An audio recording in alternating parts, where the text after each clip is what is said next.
Hello, and welcome to Horror Movies and Shit. I'm your host, Jim, and with me as always is Or, Bark. How are you today? Jim, I know you love it whenever I say living the dream. Yeah, it makes me want to punch babies. I love it. Well, that and just like your general life, yeah. That's true, because nightmares are dreams too. Just saying. True. Anyway, And how are you, Jim? I can't complain. I'm Well, you can surviving. survive. I'm not working today, so that's a bonus, right? Not for me. I don't care. Mark, do you want to introduce our guest today? Yes, we have Mr. David Washburn, acclaimed author, champion tap dancer, and beatbox Olympic champion. And David will actually show us some of his beatbox skills right now. Right.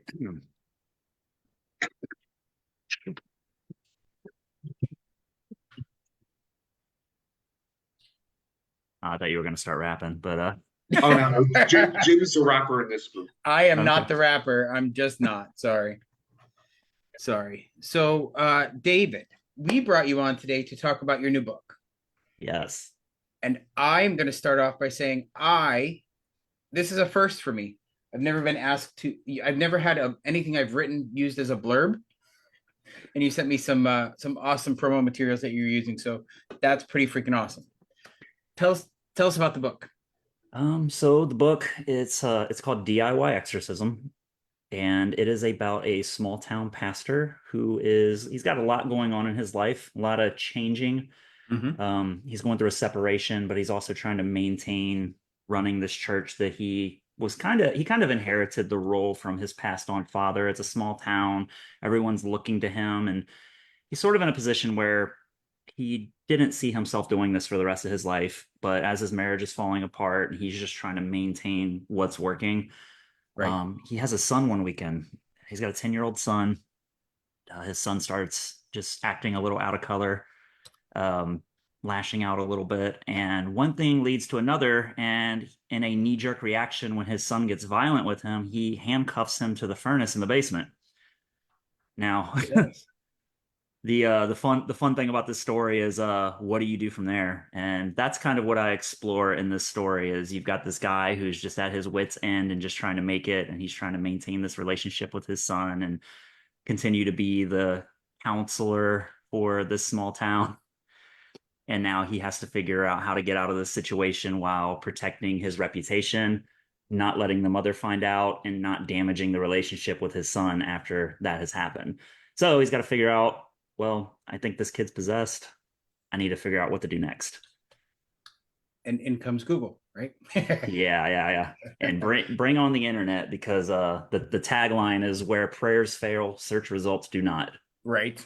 And I love that you incorporated tech into this story in any form, because I mean we all have the world at our fingertips, right? Any Yeah. smartphone can be an encyclopedia nowadays. Yeah. I absolutely love that. I don't want to spoil it, but there's one aspect that you do really, really well in this book, which they did really, really well in the book version of The Exorcist. That I think comes off really well. Like, is he really possessed or isn't he? Right? Right. Like, is the father just going through a mental breakdown, or is something really going on with the kid? And you never really answer that question in this book. Right. You just know what they go through, right? And I loved that, because you don't know what's happening. Yeah. So one thing about my writing style that it's a little uncommon in novel writing, but I like to write in third person present tense rather than first person.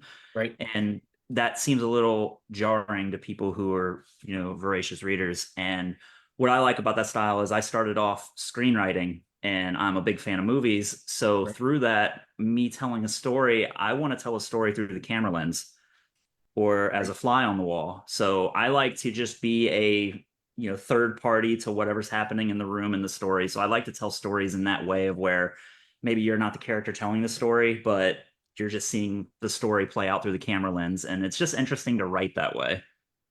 So Veronica says that the cover is eerie and beautiful.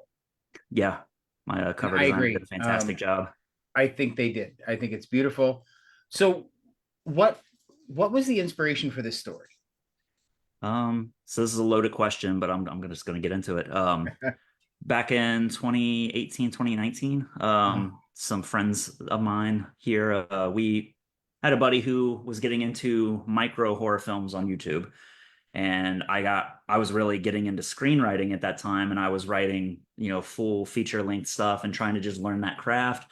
I wasn't really reading as much, but I really wanted to just be involved in filmmaking and something creative, and it was just something I really wanted to get into. Um, I bought a nice camera. We started getting equipment, and we filmed one short film. It's like a little 6-minute thing called The Gnome. It's not available to watch right now, but I can get that to you at another point because I think he Could made the link private. But could you? That'd be I awesome. I could, yeah. I did the camera work on it. My buddy wrote it and stuff, but we just had other projects that were really exciting. And one of the ideas I had was what basically was the seeds to this idea.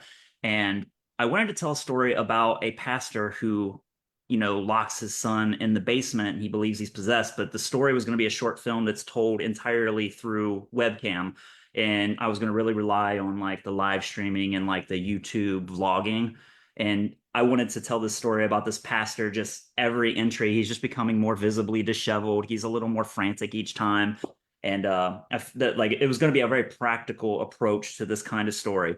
But then we just kind of stopped making films, and then it was hard to coordinate schedules, and then altogether it just fell apart. But I still wanted to write stuff, and one of the challenges we came up with that came out of filmmaking was it's hard to write a story with intent to film it because you're limited to your resources. And Right. you can't write in a car crash because now you got to get a car to crash and things like Right. that. So it just became more challenging and limiting to try to write stuff that we could pull off ourselves. It was just like 4 of us, so it's like the acting is limited. We didn't have like female actors like within reach. Um, so just trying to do that kind of stuff, it just became more stressful and less fun. And then as we stopped doing it, I still wanted to write. And it was a couple of years later when I got the idea for Devils That Pray, and then just started learning how to write long form narrative. And that's kind of where DIY Exorcism came from. And then as I got a little more comfortable with writing long form, I'm still thinking about this idea for a short film, and I want to do something with that premise. And there's a question that I pose when watching possession films that I don't think this is going to give anything away in DIY Exorcism, but one thing that I always find interesting in possession films, and when you like read about like real exorcisms, if say you have like a friend, say you and Mark live together, and That's a yeah, horror story right there. yeah, yeah, Right. yeah. Oh, So Jesus Christ. That would be like X-rated, just like the worst of the worst. X-rated. What? Where are No, you no, going with not this? not in your sick toe sucking way. but I it mean, makes the for a great violence. sitcom. But So anyway, let's sorry, go ahead. uh, Myself, I'm being tortured by living with Jim. Go ahead. yeah, so let's say let's say Jim is possessed or Oh, just well, acting out, Right. and Mark is like, I don't know what to do about my roommate, and you know he's possessed. You watch horror movies, you know all the signs, and then you're like, well, I need to contact the Catholic Church. So how do I do that? You go through the motions to figure out who to talk to. Let's say you start off with a church and you talk to the local priest, and the first thing they're going to say when you say someone's possessed is they're going to say, well, have a doctor check them out. Because like I think the stat, and these stats can't be real. There's just not enough. There's not a way to quantify these stats. I was looking into trying to find stats because I wanted to open the book with like possession stats, and Right. there's just nothing good that was worth putting there. Anywho, um, the first thing they're going to say is go to a doctor. It's mental illness. Nine Right. times out of 10, it's mental illness. And one thing I always found interesting when you start talking about that route of, accusing someone of being possessed, um, no one ever questions the accuser. they just kind of take it at face value, tell them go to a doctor, and then that's kind of the end of it. And then the person sends whoever to the doctor, and then they're examined, and then that's kind of the end of it. And I always found that interesting because, and it's not the same thing, but when you think of like domestic violence and like marriages and stuff, and like a battered woman and things like that, it's always like a one-sided story, one way or the other. Right. And go ahead. And I'm sorry, and this is what used to happen, right? Like with mental asylums, like a guy, like he doesn't want his wife there anymore. He'll just take her to the mental asylum and say she's hysterical. And Yeah, they'll and be like, okay, we'll book her in here, and he'll just go and do whatever he wants. Well, that's yeah, whoever tells the story first controls the narrative, right? It's human nature. You believe whatever you hear first. yeah. Well, I think there's a lot of social bias in there too, right? So especially back in the day, if a guy said it about a woman, he would be taken seriously. Right. But if it was a woman saying about a guy, she'd probably end up there anyway. Yeah, Right? That's fair. you, So you see a lot of this with like witchcraft too. When you look at Mhm. like I was going to just bring that up. witch hysteria back in the day, it's like if a man got upset with his wife just because maybe she just spoke out of turn during like a Mhm. social event, all he had to do if he was upset was just holler witch, and it wouldn't take much at all for everyone to turn on that person. Right. The good old days, as we call it. Yeah. Yeah, and this is just like the evolved version of that. It's from one spooky thing to the next. So now, it's possession. And it was just always something I found interesting is, like you said, whoever speaks first controls the narrative, and Yeah. no one thinks to question the person that's posing the question. Right. So Veronica wants to know, do you think that writing for the screen is easier or writing a novel is easier? I think writing a novel is easier. You get you get to do like introspection, the way you describe a room. When you're doing screenwriting, you're writing specifically for what the camera is seeing. You're writing the dialogue because it's on screen. But like one thing that I was really bad at starting off was I wanted to include all of the notes of like what the scene looks like and the mannerisms and things, but those are all director notes, and apparently that's a big no-no. So there's definitely like there's a guide rails when you're doing screenplay. Right. When you're doing a novel, you're in control. There's no promise that your novel is going to be made into a movie. Right. So just you can go nuts. So Yeah. the creativity and freedom to just tell your story however you want, it's something that I don't get from any other creative outlet. And it's crazy that it took me being in my mid to late 30s to, fall in love with writing in this way and telling stories. I've always been interested in it, but I was never a big reader until I started writing. Right. And now it's like, oh, now I'm devouring 50 plus books a year. Wow. I'm trying to write. I'm not one of those people that has like a writing schedule. I don't write routinely, but when I'll take a long time outlining something just to make sure that all my guideposts are there. Right. And once I start the writing process, it becomes like this hyper focused, obsessive thing that I do for however long. And then once the first draft is done, that's like a bulk of the work. Right. But yeah. Mark, you have any questions about DIY exorcism? Because you said you're in the middle of reading it still, right? I am. I'm up to chapter 23, I believe, which is good for me, by the way, David. No, I'm a fan of the s- show, and Yes. I've picked up on it that you're Yeah, not the biggest reader. Yeah. But I mean, so the first thing, obviously, Dante and Grace are the two husband and wife. Yeah. So Dante's Inferno and like Grace. Was there any? Did you pick those for that type of meaning, or were they just random picks? I did pick that Dante for Dante's Inferno. The story as you up to what you've read, you're probably putting together some things. Mhm. He's he's going through some stuff, and much Oh, like in Dante's Inferno, he's going through the seven rings of hell to find a solution.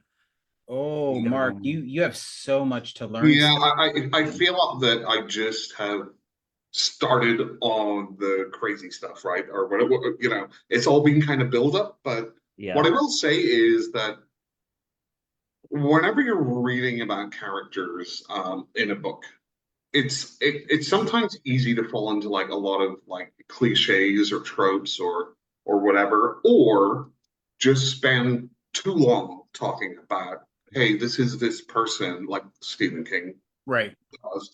And you just get kind of like, oh my God, just hurry it up. I think you find a really good balance between explaining who the characters are, making them believable, and not just like blind chapter after chapter of, oh, Dante when he was 12 did this. Right. And There's um, there's not a whole lot of exposition in the story. He gives you exactly what you need to move the story along. And that's one of the things I told you that I really appreciated about this book is once it gets started, like you get a little bit of backstory and a little bit of, hey, this is, these are who these people are, but then we get right into the meat of the story and it just doesn't stop through the entire thing. you know what's a funny thing, David? This might be bad. I don't know. So whenever he's talking with his neighbor, I always got that home improvement type thing. That's Absolutely. That is 100% the Tim and Wilson Right. relationship was something I wanted to include in that. And what's funny is the character Barry, that's heavily inspired by a real friend of mine, Mhm. guy I worked with, I'm still friends with to this day, real tight. But I was like, I always told him, I was like, I'm gonna put you in a book, but I want to make sure I do it in a way that's like tasteful and respectable and true to his nature. And I feel like I did that, but I also wanted that. I always liked that like peeking over the fence vibe. Now, granted, the fence isn't the same type of fence, Right. but it's that same dynamic of like these guys aren't super close, but they're there for each other in a small Right. community kind of way. So yeah, I'm so glad you picked up on that though, because that's not something I've openly talked about either. And the other thing I was thinking about whenever I was reading, like, and I don't want you to even explain it because it's maybe explained later. Huh. It seemed to me that Dante doesn't maybe necessarily believe in all the stuff he's doing. A lot of it is just because his dad was a pastor, so he had to take over the family business. And I don't know if that's going to play into the later stages of it. But I just thought that was an interesting dynamic because it's almost like he wants to believe, and he's trying to make himself believe. But maybe that's my own bias coming into it. But I just thought that was an interesting character dynamic. So It's that does get addressed a little bit later, a little bit through the book, for sure. yeah, In my opinion, anyway, it did it for me. it's definitely conditioning, I think. This guy's older, he's got a kid, and he's just kind of nudged in this direction. Right, The things that he's good at with the church are things that maybe aren't the most necessary to run a church. And right. the things that you need to be good at are the things that he's being quietly criticized for. Yeah. Yeah, I mean, I don't want to say too much because if anybody hasn't read it that's listening, I don't want to Yeah, give but too no, much no, away. no spoilers. What I Yeah. will say is that my wife's sister, she's married to a pastor's son, Okay. and there's that dynamic right there because like him and like they expect him to take it over whenever his dad Right. stops doing it or whatever, and it's I'm not religious at all. As you can maybe tell by my bad religion t-shirt. Um, but oh, by the way, I have to show you this, and this is pure happenstance. So, Jim, I've got a lot of autographs, right? No, I didn't. I had no No, idea. no, you didn't. No, nobody knows that. Yeah. So I've got a lot of like horror autographs, but I usually pay for them just to meet the person, right? And it's like a reminder. But something came up online, and I had to get it, and I just got it this week. And this is a limited edition, 750 Oh pages. wow. That's so many Uh, pages. well, or sorry, 750 copies, Oh, signed by Blatty and Holy numbered. cow. that's awesome. So yeah, it's just funny that we had this podcast today. I'm like, So That's funny amazing. story, David. We have one of your ARC readers in the chat right now saying that she absolutely loved the book and it scared the shit out of her. Oh, that's good. I'm so happy I scared uh, her. You know, so tell us about let's talk a little bit about it's devils that pray, right? Because I always get the S on the wrong word. It's devils that pray, devils correct? plural. Yep. So tell us about that story because I have the book, I haven't read it yet. So give me a little hint into that book. So Devils that Pray is about a group of college students that they're freshmen and they're heading home together on summer break, and it takes place in South Carolina. Hmm. And as they're on their way home, they're kind of pre-gaming while driving, right? They're Okay. couple of the friends are acting a little obnoxious, hanging out the window, just just being like the most unlikable versions of themselves. And as a reader, you'll see what I mean. Um, they basically on the road, they kind of they come across this church van, and there are a bunch of older people in it, and they're just Right. kind of poking fun at them. And they end up stopping at a gas station, and as they're there, this van stops there as well.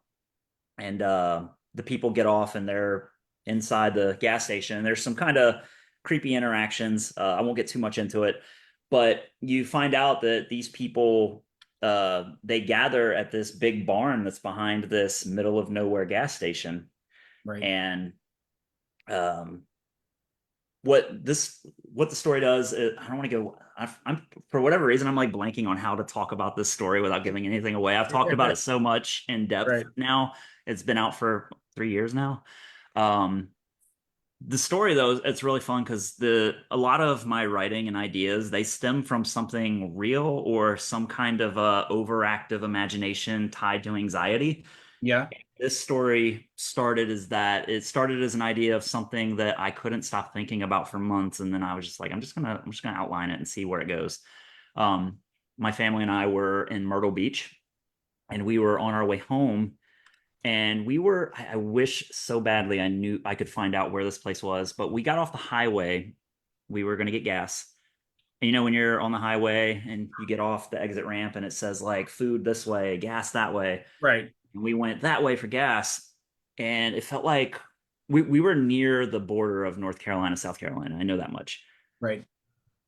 And we're looking for gas, and I feel like we're just driving forever. It had to be like 3 or 4 miles, and I'm just like, where's the gas? Like this feels like too far to be driving. And finally get to this what looks like a BP that the world had forgot about. There's the big green sign that's just sun beaten to hell. Yeah. And then there's like a vegetable stand at the front of the road. There's like chicken wire fences on one side of the road, and there's like houses you can see in the distance, but there's like so much woodland between them. Then you got this gas station in the middle of nowhere, and you look around all sides. There's no street lights. The land is so flat you can't see nothing but green, and the road going straight in either direction all the way to the horizon. My family goes in, they're using the bathroom and stuff, and I'm pumping gas and I'm looking around. I see this massive barn behind this shitty gas station, and there's so much like overgrowth in between the driveway and the gravel and the barn. And I couldn't stop thinking of what do they even do with that barn? This place is so run down, and this place is so creepy. Oh, this place would be terrifying at night. There's no street lights. Oh my God, who lives in this kind of place? What kind of people live around here? Why is it so far from the highway? And my brain is just snowballing. Yeah. And we get back, we leave, and I'm driving, and I can't stop talking about it for like the next 10 minutes. I'm like, "Ooh, that was creepy, right? Yeah, that would be a great story. What could we do that?" And then I'm going to work, and I'm telling people about how my vacation was, and then it's been weeks now, and I'm still like, yeah, this gas station. I can't stop talking about it. And I, from there, I'm just like, all right, let's play with this idea. What do they do with this giant barn? What kind of people would do what in this barn? Right. And what I came up with fed into this story. And then also the story when I decided I wanted to try writing a novel. I feel like a lot of writers will probably have some kind of version of this where the first thing you write is just you getting it out of your system.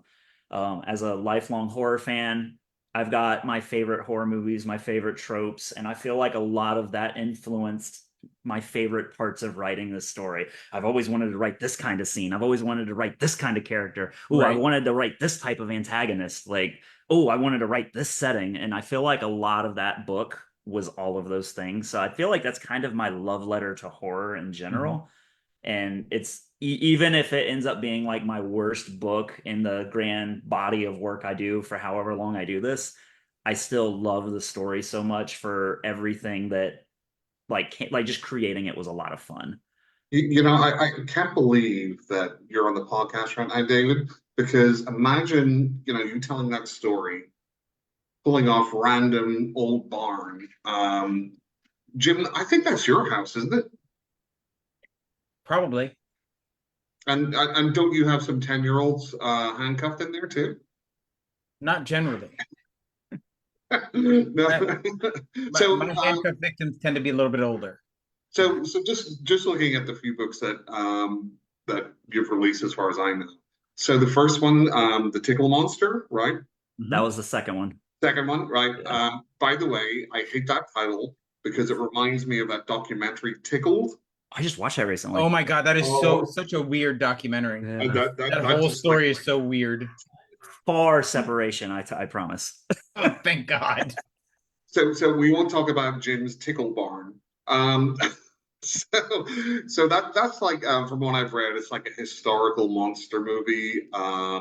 Then your first one was more of a like a Hey, slasher. Mark. Yes. Historical monster story, you mean? Yeah, story, movie, whatever. It's all the same. Yeah, well, whatever. And then the next one was like a slasher, or the first one was a slasher, and now this one's like an exorcism. So, do you enjoy just like going around the different aspects of like different horror stories? And is that the way you're going to continue, or do you find that, oh, maybe I want to do another few exorcism or slasher ones or monster movie or books? So, Soon to be movies.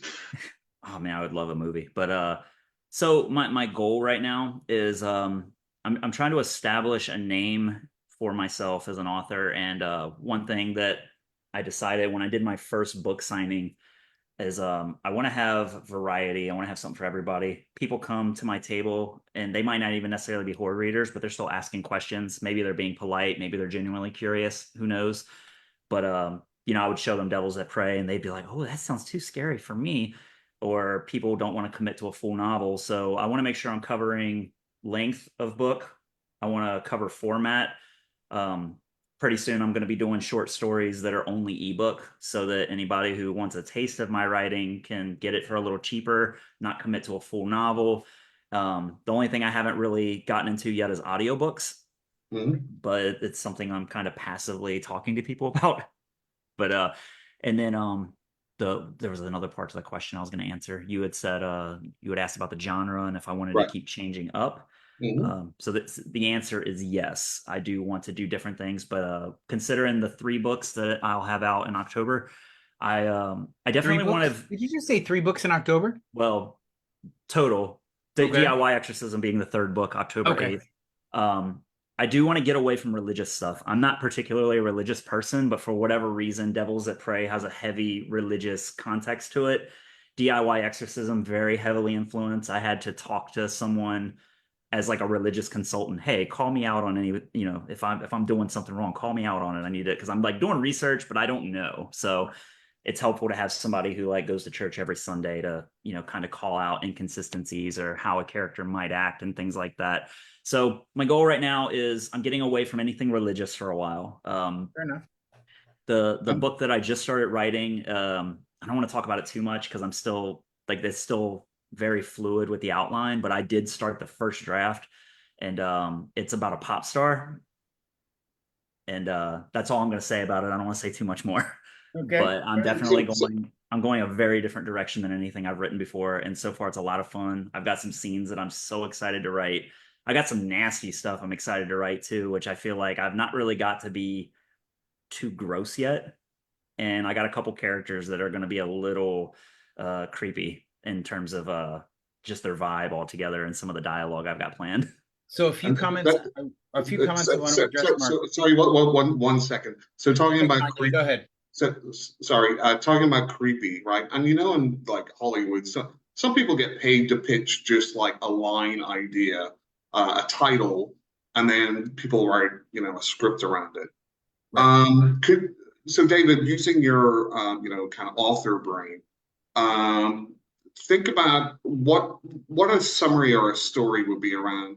And my fingers are buttery for the popcorn. But that's not creepy.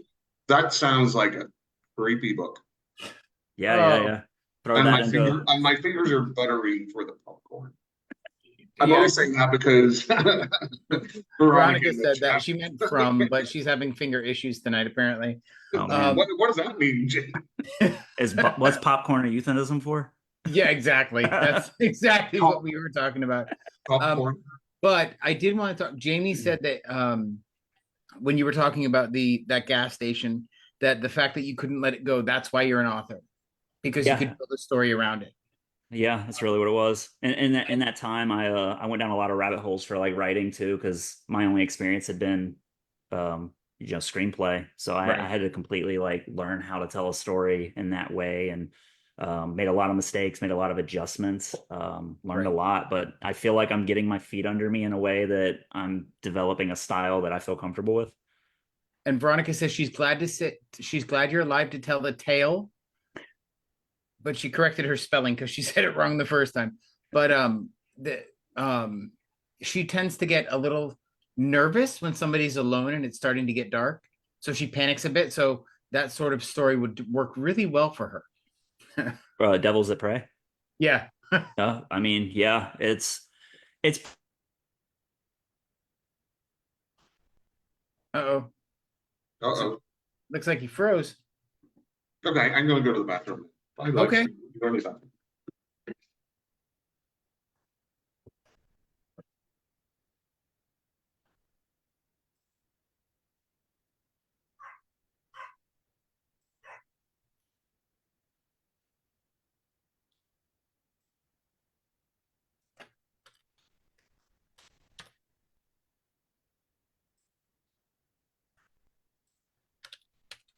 Looks like David froze, guys. We're gonna hope he pops back on pretty quick. Whoop. Oh, his power just went out.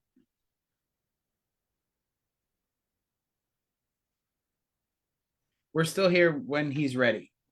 So his power just went out. He'll be up in a minute. But you guys, what do you think so far? You need a sequel to the Tickle Monster. I haven't read Tickle Monster yet. I feel like that's a really polarizing piece of his work because some people love it, others don't necessarily care for it. Oh, well, Ray, thank you for letting us know that you just watched the new Crow movie and you loved it. It's okay. He'll be back on momentarily. He's already getting his stuff back up and running.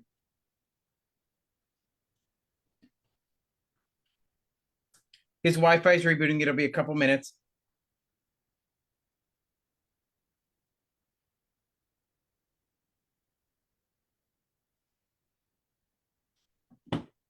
So Ray absolutely loved the new Crow movie. Personally, I hated it. It was very lazy storytelling and I couldn't stand it. He is. He's a really nice guy. I absolutely I love talking to him. He's so supportive and there he is, but he's muted.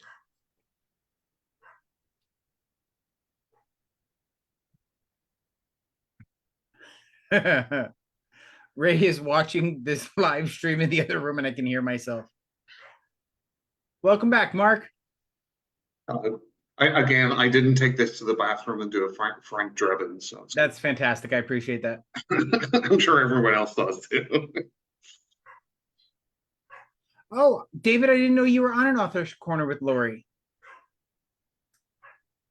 We can't hear you at the moment.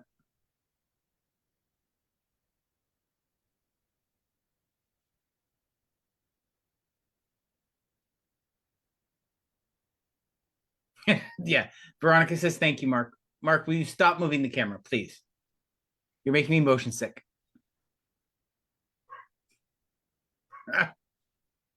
So, Jim, do you not know me enough by now to say don't do something? Yeah. I know you're a 3-year-old. I get it. No, you are. Can you hear us at least, David? I can hear you. Can you hear me? We can now. Yes, we can. Okay. Yeah. Sorry about that. That was so weird. Everything in my house just flickered, and then I was like, "Yeah." I'm in Florida. It happens every day at 5 o'clock, so I get it. So dumb. Okay. Sorry about that. What were we saying? Well, Loriana said that she had you on an author's corner on TikTok. Yeah. So Loriana's she's great. watching right now, and she's let us know that she needs a sequel to the Tickle Monster. Oh yeah, so we had a great conversation on TikTok last year about the Tickle Monster, and I haven't put too much thought into it about an actual sequel. It's novella length, Okay.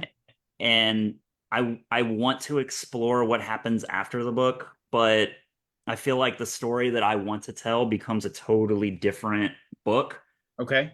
and I don't know that it works well as a standalone without You, having. you could do the Tickle trilogy. I just don't know that there's enough meat on the bone, really. You can do Tickle Monster, then Tickled, then the Ticklerd. I Yeah, don't the tickled. Yeah. know. That just creeps out. I mean, is so. Let me just ask: is the Tickle Monster what happens if your feet are under the out from under the covers? It's a boogeyman, a big, yeah. It is a cliche boogeyman type Okay. of story, but I put it in the colonial era, and I kind of play with the idea that I think every household has this, especially for parents, is and also something I'm learning about myself is I really like domestic horror as a writer, Hmm. because that's where all the ideas come to, kids or dysfunctional families, but um, no, the fathers and kids or whoever, when it's time for bed, there's always this version of the bedtime ritual that Right. sometimes turns into tickling or turns into wrestling, and it uh it starts with something fun and light and then always ends with someone crying or upset or something getting out of Yeah. hand. That's fair. I'm. I don't want I've to read bring too up much. Jim. I've Jim, read don't too bring much. up your no. Jim, I've don't bring read up too your much childhood. extreme horror because I thought we were going in an entirely different direction. Um, It's like Jim's autobiography. So I'm striking a chord here. I'm sorry. it's so Veronica and Loriana and Karen on TikTok. They've gotten me into more of the extreme side of horror, which is very taboo, right? So I immediately when I start thinking about these topics, I automatically go to that space. And I know it's terrible, but it is what it is. You're kind of ruined now, right? Yeah, pretty much. Yeah, I get it. Veronica's reading a book that got me the first extreme horror book that I was ever proud of myself for reading. Veronica's reading right now, and I feel good about myself because she has to stop. I didn't. Nice. I haven't read a lot of extreme horror. So is that was going to be my next question. So this is a good little bit of a segue. Is there are you interested in going to the more extreme side, or is it more the I don't want to say tame, but comparatively it would be considered tame. Is it Yeah. more the mainline horror that you're interested in? Um, I think if I had to put myself in a box, I really like suspense. Uh, I really like to play with tension. mm-hmm. Just something about that, just feeling on the edge the entire time. I like that style of storytelling. I've only read a couple extreme horror novels. The first one I read was Womb by Duncan Ralston, Okay. and I didn't really know how to receive that at first when I read it, and I was like, I don't know. I don't even know if I liked it or not, honestly. Like it wasn't bad. It was written very well. But there I was there was an aspect of it where I'm like, I feel like chapter to chapter, it felt like it's a very specific feeling, my reaction at least. Um, I felt like one chapter was gross, and then the yeah, next chapter was like someone handed the paper to their buddy, like an eighth grader, and was like, "All right, now here's my nasty part. Now you do your nasty part." right, And it just kind of went back and forth, getting like progressively more nasty. And right, and I liked it for what it was, but like I was like, oh, like I don't know where the story's going. And right. granted, it got to where it was going, Yeah. but and then I've heard like, oh, that's one of the better extreme horror books. So I don't know what to expect with other ones. I'm going to be perfectly honest with when it comes to Duncan Ralston. I've read two of his books, and one of them was boring, so I didn't care for it. And the other one, I honestly can't even remember what it is at the moment, but I know I was not a fan. Okay. He didn't hit any of the marks for me. The So, the most extreme book. sorry, Jim, do you have his contact details? I want him on the podcast. The most extreme book I've ever read is The Dark Side of Hell by Patrick C. Harrison III, and it is so fucking gross. It's Okay. so gross. Um, and Veronica's reading it now, but it just there's a dinner scene in there. Oh, Oh my God. Is it pineapple pizza? It is not. No, Okay, it's okay, got so a it can't lot be to do that with bad. bodily fluids and candy corn. Okay. It's still better than pineapple on pizza. It is Jeez. not. Anyway, I digress. So we wanted to talk about some movies, right? Mark, Yeah, so we want to talk about some possession movies, but David, I just want to ask you, have you seen The Cleansing Hour? I that was the did. first movie I was going to bring up. Mark, how did you know that? Well, no, It's literally on the list of movies that I prepared for this. See, look, we all were ready to yeah, talk about it. because I know you were talking about DIY Exorcist and you know the kind of the webcam episodic streaming thing, Right. Yeah. and that's the first thing that came to mind. Yep, absolutely. Yeah, they definitely go a different direction. And ironically, I saw it while I was writing. So it was just like, oh. But Nothing's written. Anyway. I loved it though. I think I watched it the night after I watched Late Night with the Devil. Mhm. Because Okay. I watched Late Night with the Devil, and then when I was telling people online, like, I just watched this movie, I liked it, and then everyone's like, well, you got to check out The Cleansing Hour. So I was like, well, I guess I got to check out The Cleansing Hour. And It was a surprise for me. I'm not going to lie. yeah, I didn't have any expectation. I loved it. Yeah. And I think again, you know, whenever you think about writing something for the screen, you know, a lot of times you think about Saw or The Cleansing Hour, or it's like a one location for most of it, and then you know you can do whatever you want. It's you know you don't have to pay for Can car we crashes. can we bring up one of my favorite possession movies? Is that the one with your favorite actress? No, So it's not the Exorcism of Emily Rose it then. is not. No. It's Repossessed with Leslie Nielsen and Linda Blair. I I, have you seen it, David? I've not seen that one, no. It's a tongue-in-cheek comedy. It's absolutely ridiculous, and Linda Blair gets possessed again on live TV, and he's a TV exorcist. It's so ridiculous and campy and over the top. there's one there's one scene in where Reagan is she's not Reagan, but it's the same makeup and everything, where she says, "Your mother's in here with us," and he looks at her and goes, "Get out of there, mom!" So she comes crawling out from under the blankets. Like Oh, geez. it's a typical Leslie Nielsen comedy, but it's so great. I've Oh, never heard of that one. you know what title in your book DIY Exorcist? Like I'm just like, okay, that's funny because I like puns. It was a once caught for possession. Was it caught for possession Oh, or Arrested for arrested Possession. for possession? Oh, Yeah, right, yeah. Like, yeah. I like that. I like that. That was one of the things I was kicking around for a tagline, but I didn't know how to do it in a way that was like not too on the nose, but also like um yeah, that there was that one. But then the back of the book, I have I have the book right here, but on the back there's like a search bar at the top, and in the search bar Mhm. it's like how to perform an exorcism. I don't I know if need you can to see I need that. to get I need to get a physical copy. Please tell me you've set up a store so I can get a signed copy. I haven't got a store yet, but I plan to set up like a Google form where you can submit something, and then I'll have like my PayPal and Venmo links and stuff. Okay, please do, because I need a signed copy because I love this book. Yeah, I'll take care of you. Okay.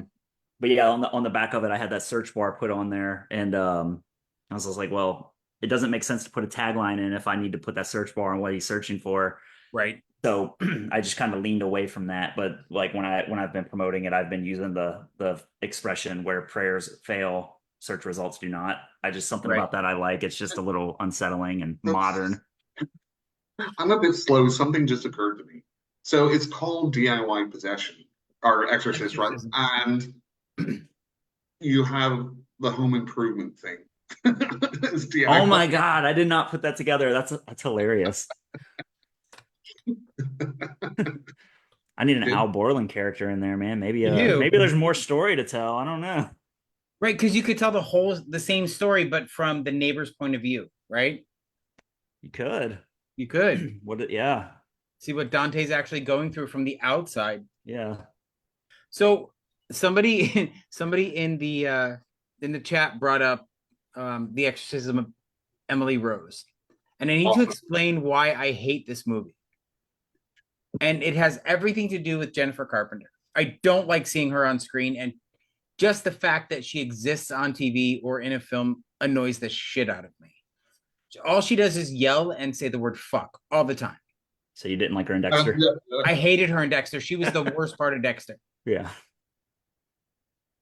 Um, so I watched a Quarantine for the first time earlier this year, actually, and I was like, oh, that's her. Yeah, And that's her. I thought the movie was pretty good. I didn't have a strong feeling one way or the other about her performance, but Right. no, I no, just Jim does. just Just Jim does. Just no, me. I thought it was a good movie though. Have you seen the original Wreck? No, that's on my list of movies to see. I have so I got Letterboxd at the end of last year. Uh-huh. I built this list of movies I should have seen by now, and that's one of them. Okay, that's fair. That is Wreck is great. Wreck 2 to me is even better. Didn't like Wreck 3, kind of like Wreck 4. Okay. So we keep bringing up movies, David. Tell us one of the movies that's on your list because I know you prepped some for this. So the first one I wanted to bring up was one I just watched earlier late last week. It's a newer movie on Netflix, The Deliverance. Okay, so this is a really polarizing film on TikTok right now, right? Yeah. And it all has to do with that line that Glenn Close delivers. It's all about that The- demon Glenn Close line. I can smell your, and I don't need to finish, right? Because everybody knows what it is. yeah, yeah. What did you think? So I didn't mind the line too much. It was definitely like a cheesy, unnecessary line. Right. Um, Yes, what Veronica, that one. Yes, thank you. what I want to say, go ahead. So I haven't seen it. I'm assuming the line is, "I can smell your buttery popcorn fingers." Is that That's correct? exactly what it is. Yes. Okay. Yeah, Okay. pretty That spot is on. that's too far. That's Too a far. step too far. Right. Yeah. Yeah, demons have no Disgusting. business with popcorn. But Mhm. Yeah, buttery popcorn fingers. yeah, what are they up to? Nightmare fuel. Yeah, Disgusting. absolutely. So anyway, David, ignore Mark, please. Yeah. What did you think of the movie? I'm interested to hear your thoughts. So I gave it a 4 out of 5, Okay. and I was really excited when the movie was over. I was like, oh, this was refreshing. I went in with no expectations, because the trailer didn't blow me away or do anything, Right. which sometimes is good.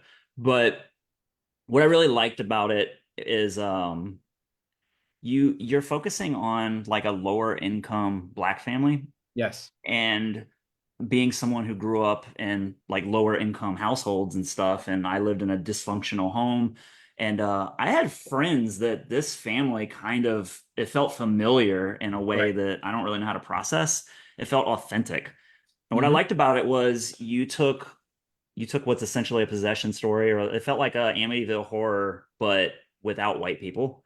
Right. And there was something like nice about that. That's like, okay, scary stuff doesn't have to happen to just white people in movies. And Right. I like that they focused on a black family in a very authentic way that wasn't meant to be the butt of a joke. And it wasn't done in like a stereotypical over the top way. Everything about the dialogue felt like very real. Like I feel like I've known these types of people in my life. Right. And, it felt very refreshing to see it done at a high level in a horror movie. And That's fair. the last, I'd say like the last 15 minutes when everything's kind of going off the rails, that I don't know how I felt about that, but Yeah, that's pretty much where it lost me a little bit. Is I thought that the end got a little preachy. it yeah, it I feel like it was a 5-star drama Right. and Absolutely. maybe a middle of the road horror, Yep. but I like that someone took a big swing at something different. Yeah, I absolutely agree. I thought, and I understand that I can't speak to the experience, but I thought it was a bit refreshing to see all of the lead characters. What I'm not, this is going to sound awful, but the thing that scared me the most in this entire movie was Glenn Close, Yeah. right? And this is going to sound terrible, but she looks awful with the plastic surgery and all of that. And then the fact that they made her a cancer patient with all of the additional makeup, she really is terrifying in this film. Yeah. I wonder if that was by design, because like while watching the film, I feel like as soon as you find out, oh, grandma's coming to stay with us, I kind of thought that was going to be the crutch to what makes it a horror Right. film. And I felt like I was just waiting for something to happen with her the whole time. But then they kind of play with this idea of, is she trying to be helpful, or is she, bringing something, like what's going on with her? Right. So I never felt I never knew what was her role going to be, and it was very unsettling throughout the film. But I was so tied to the drama of the family, the mother going through, addiction recovery, Yep. the kids seems like they've been in and out of the home. They miss their dad. Like it was just a very like dysfunctional home dynamic, and I think I found that much more interesting than the horror element. But I agree. And that's what I actually heard another TikToker say, that, if you turn it off 30 minutes before the movie ends, it's a fantastic drama. yeah, I 100% agree. Yep. But I couldn't stop thinking about it, so it's like, yeah, this is a possession film worth mentioning, I think. Yeah, I agree. Mark, what do you think of the possession of the I movie? haven't seen it. I just said that, Jim. I'm not You, listening to you. I never do. you use your listening ears. No, no, no, no. I don't have those today. Those are in my other No, booth. no, I haven't seen it yet, but maybe I'll do it. Fair enough. It's on Netflix if anybody's interested. Yeah. What else you got, David? When Evil Lurks. I've not seen that one yet. I keep skipping it. Why? I don't know. Oh, I don't have an answer for that. There's absolutely no reason. is it because it's too hyped up and you're kind of turned off by it? No, not at all. Actually, this one, Okay. this is not that case. That's only for long legs. What's Fair. long legs, Jim? What? I've never heard of that. What I don't is know it? what you're talking about. You said long legs. What is that? I don't know. You said it. I've never heard of Yeah, me neither. it. Anyway, So yeah, so When Evil Lurks is amazing. Have you seen Terrified? No. That's the same director. It's also on Shudder, I think. Still, and I actually think it's a little bit better. Really? It's a different type of story, but you could think it's the same universe. Terrified. Okay, I just wrote it down. That's one I keep hearing about, but I don't think about it when I think let's watch a movie.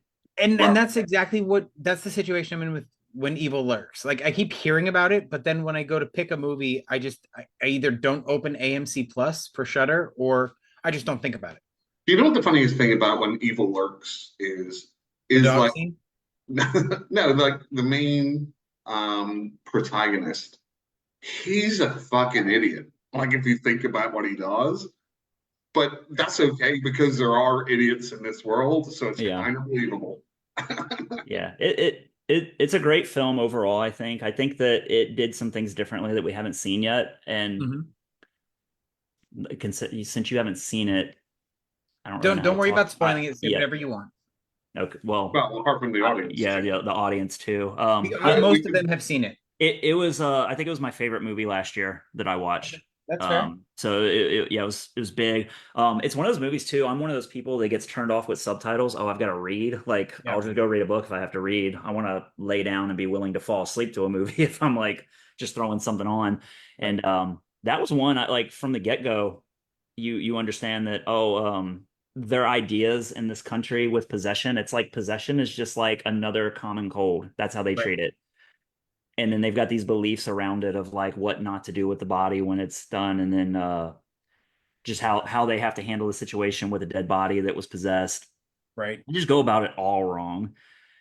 And then everything that follows that, it's just like the movie is very visceral. One thing I will say too, with it being a foreign film, it's something I'm learning. And like today I watched Speak No Evil.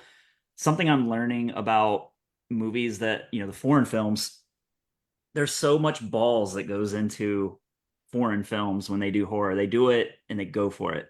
Right. And I'm thinking of two examples right now of like movies that are adapted from books that were, that went there, or remakes. I always think of Knock at the Cabin. It had an Okay. R rating, and it's adapted from a fantastic book, and you don't get any on-screen kills.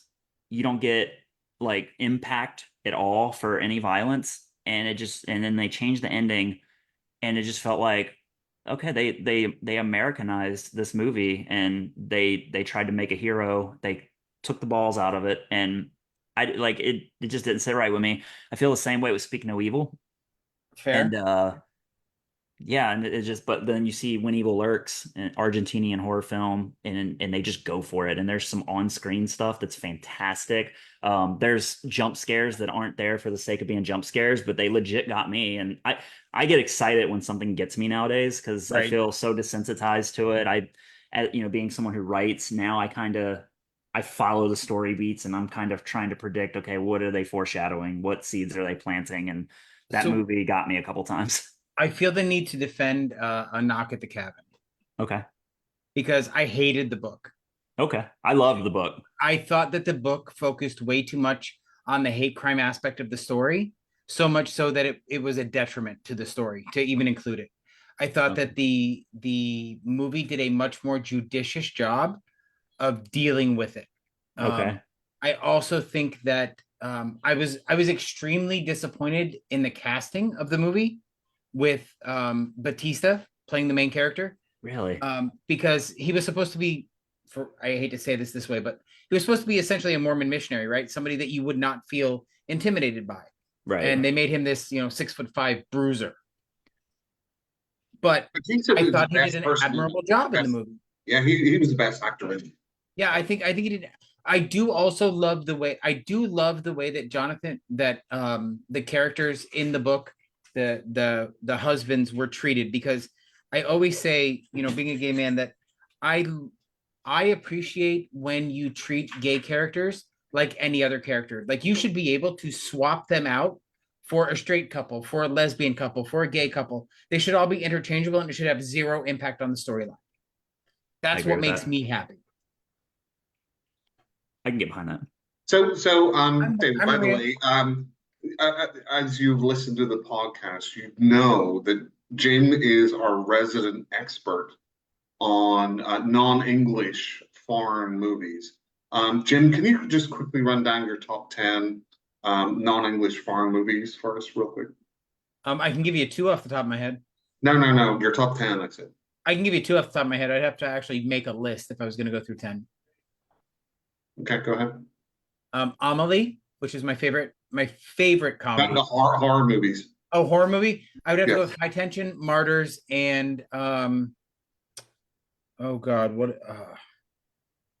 Okay, so I'll go with those two to start with, and then I'd have to make an actual list. You're a bit of a Francophile, A what? a Francophile. You're saying I like French movies? Is that what you're saying? Well, they're the only two that you mentioned. At the moment, right off the top of my head, for sure. I like to put Jim on the spot. He does, and I usually fail miserably, and that's okay. I don't mind. It works. Yeah, exactly. It is what it is. So I wanted to talk about a movie, and I don't know if it made your list, David.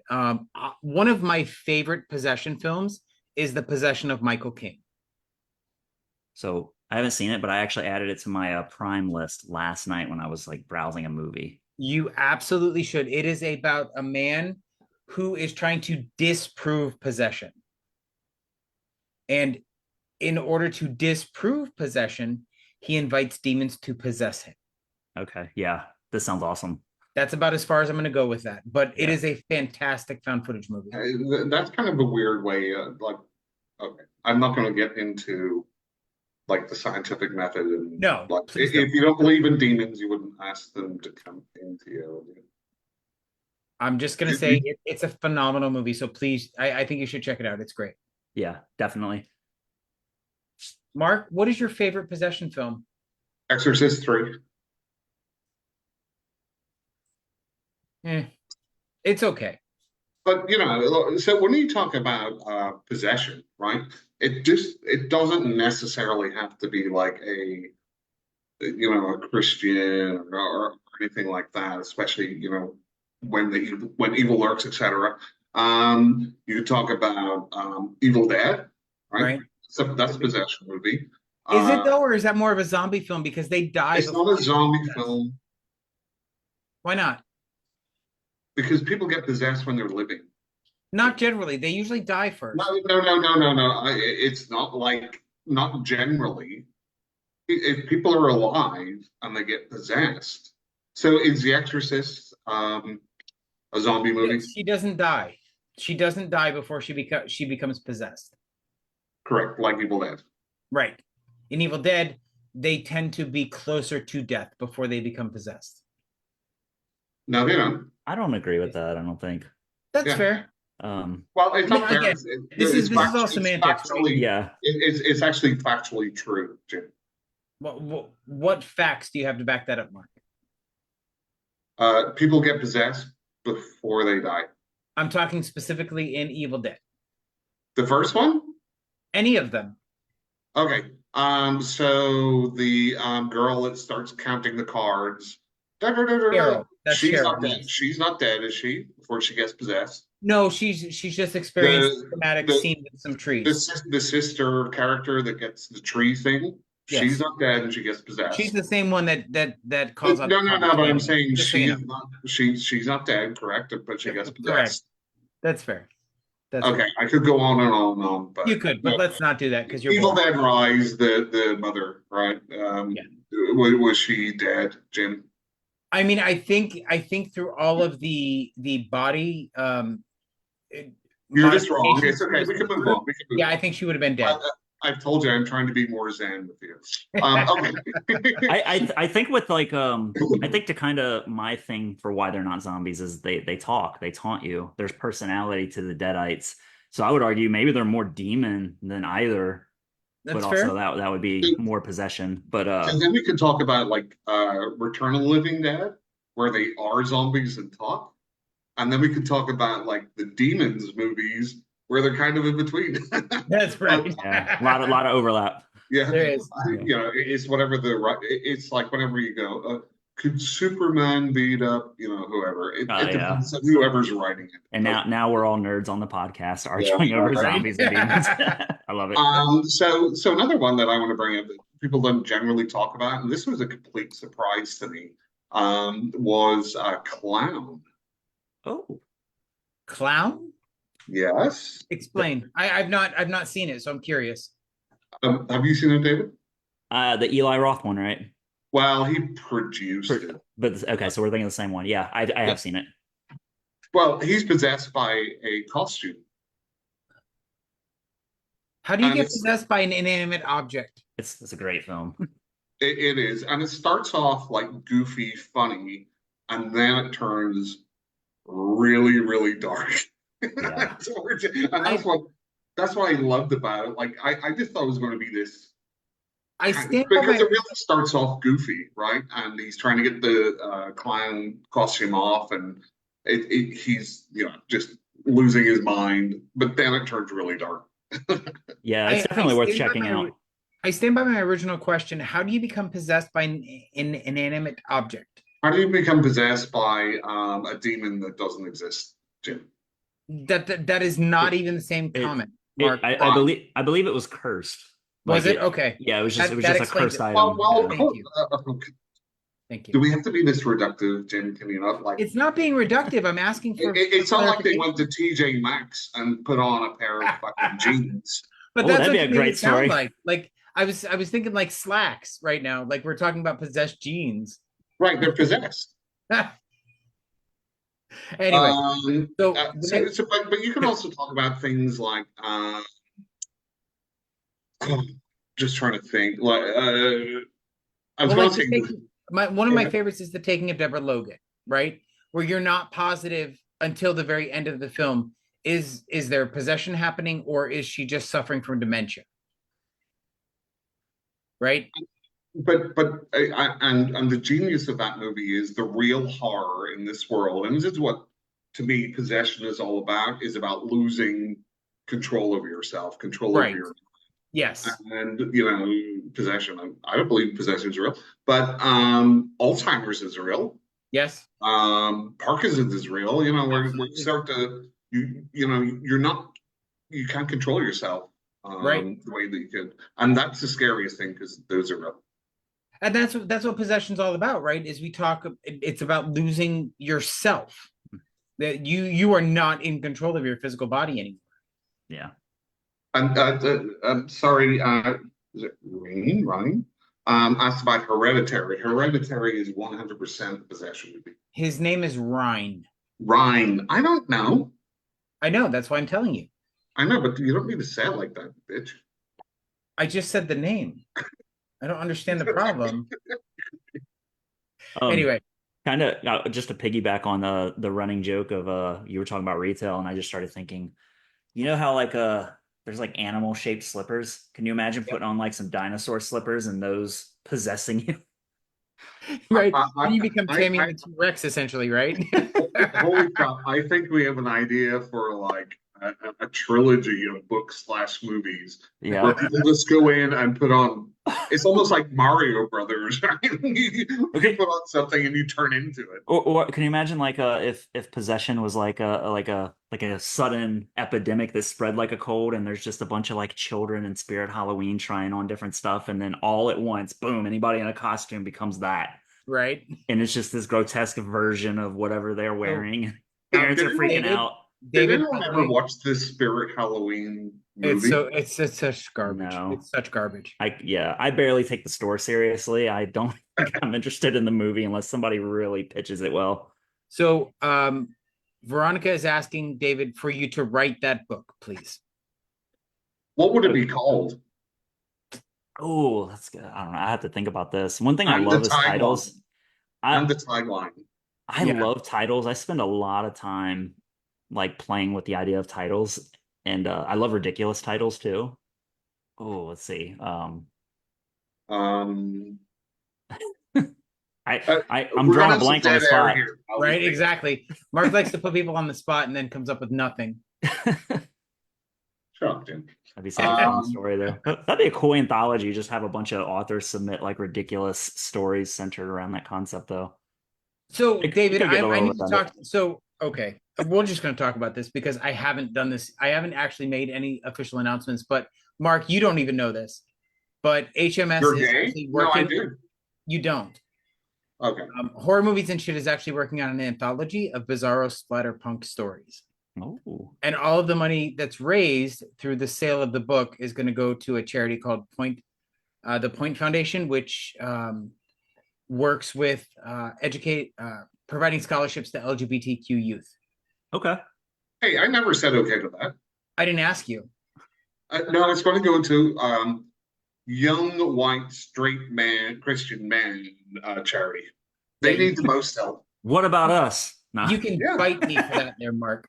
I'm actually no. going to donate it to our dear soon to be president guy, You're what? Mr. Donald Trump. Please don't. Let's not talk about No, politics. okay, Let's not talk okay. about politics. So anyway, the Anyway, Vatican tape. okay? Please So tell me keep that's on on your talking. list. I'm going to think of a title. Go, keep on talking. You saw the Vatican tapes? The Vatican tapes. It's on my list to watch, but I've not watched yet. That's got Michael Pena.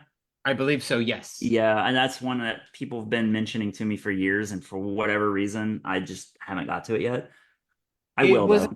it was absolutely a surprise for me because you have Doug Ray Scott, Olivia Taylor Dudley, who I loved in The Magicians, and I always thought she could be a really good psychotic killer, and she really delivers the performance in this movie. Okay. What else And you got for it, David? is it like a found footage thing, or is It is, it yes. okay? Is it done like documentary style, or is it more like It's not. on It's the more go? done like you have characters that are discussing something, and then you see the footage from the security cameras to corroborate or to give them context as to what actually happened. Okay. What else do you have for us, David? All right, see. I'm trying to go for some oddball ones now. Have either of you seen Nefarious? So I, I have been avoiding that for a specific reason. Okay. And that's because everybody that's watched it that I know has said that there are some very political message. There's some very political messaging in that film, and I don't want politics in my horror. yeah, yeah, It, I know what it you're def talking about. And this is like a Christian movie, right? Which is yeah. okay. I don't care if it's Yeah. a good movie, whatever, you know. Like I love The Exorcist, and obviously Blatty was a hardcore, really, really right wing Catholic. So yeah, whatever. I didn't know about this until after I watched it, Mhm. but I watched it because I'm a fan of Sean Patrick Flannery. Of course, And yeah. when I watched it, I will say, just from like a performance base, a bulk of this movie is him handcuffed to a table as a prisoner talking to an investigator, and just the performance he puts on where he is going from voice to voice, and you see these hard transitions of the lines he's delivering. but there is a lot of like social political commentary. But I Yep. think I thought it was an okay movie. But in regards to possession, I thought it was an interesting take on a movie, and it's Mhm. something I hadn't seen before. So it was something I definitely wanted to make mention of. That's fair because Ryan just said, just ignore all the bullshit and respect how amazing Sean Patrick Flannery was One because he hundred put on a percent. masterclass. And Mhm. he's coming to Spookology. I'm not. I am. So. I know you are. I'm not. I had two other conventions I'm going to this year. One that you turned down, and actually, our buddy Ryan is taking your place. Ryan Gratz is taking your place. I didn't remember okaying. You said you weren't going. What is there to okay? Um, He might. Yeah. no, that's cool. That's cool. Anyway, just kidding.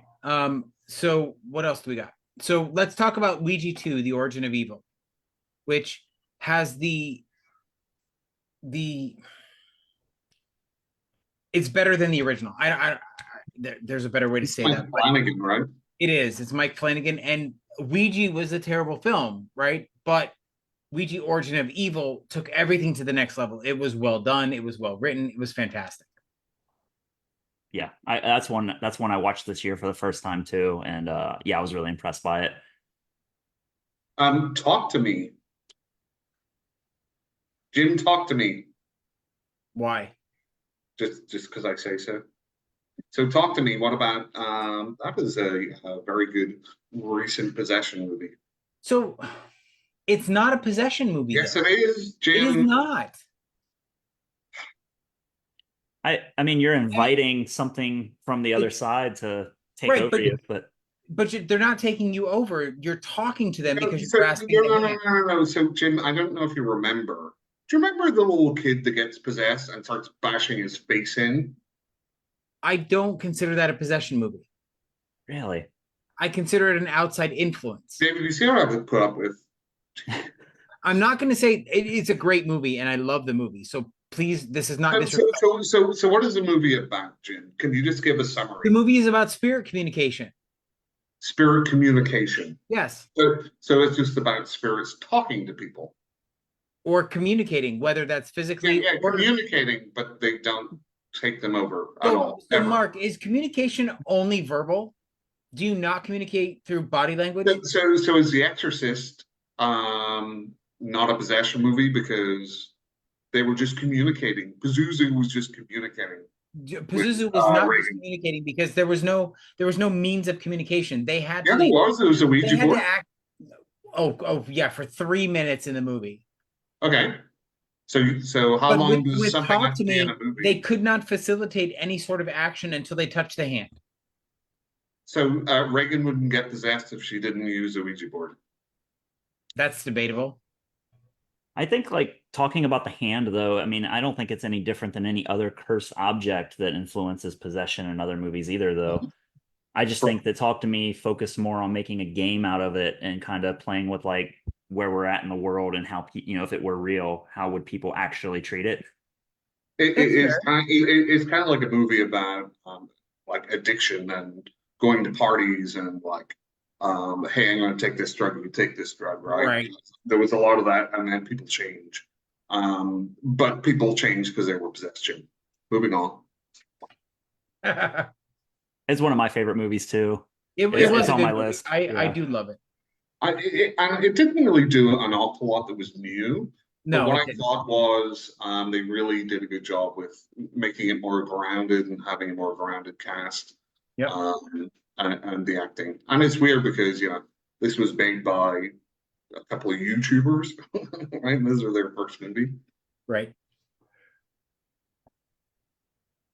Next. What else you got, David?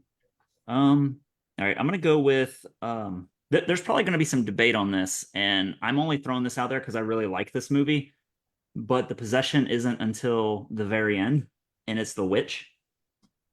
Mhm. I don't like that movie because it's boring. I took a second watch, and I don't even know why I wanted to rewatch it. I think it's just because it's a beautiful and moody film. Yeah. But I really appreciated it more the second time around. And I think with I don't know, I was on the fence about listing this as a possession film, but I think just that ending the way it's a little ambiguous, but It is. I I, I I think it's a possession film. I think That's fair. I mean, I think the movie overall is more of like a treatise on kind of the religious fundamentalism back in the day. It's like a drama movie to me, yeah, it with is. horror elements. And there's actually two possessions, really, right? Because Black Phillip, Yeah. Is Black Phillip possessed, or it is he was just a awesome. vehicle? Say that again. I said, is Black Phillip actually possessed though? Yes. Or is he just a scapegoat? Ha ha ha ha ha. Zing. No, yeah, I really enjoyed that movie on a second watch though, and it's one that I wouldn't be against checking out again in the future. I mean, that's fair. I personally found it boring, so I did not enjoy it at all. Buddy, Yeah. stop. Buddy, stop.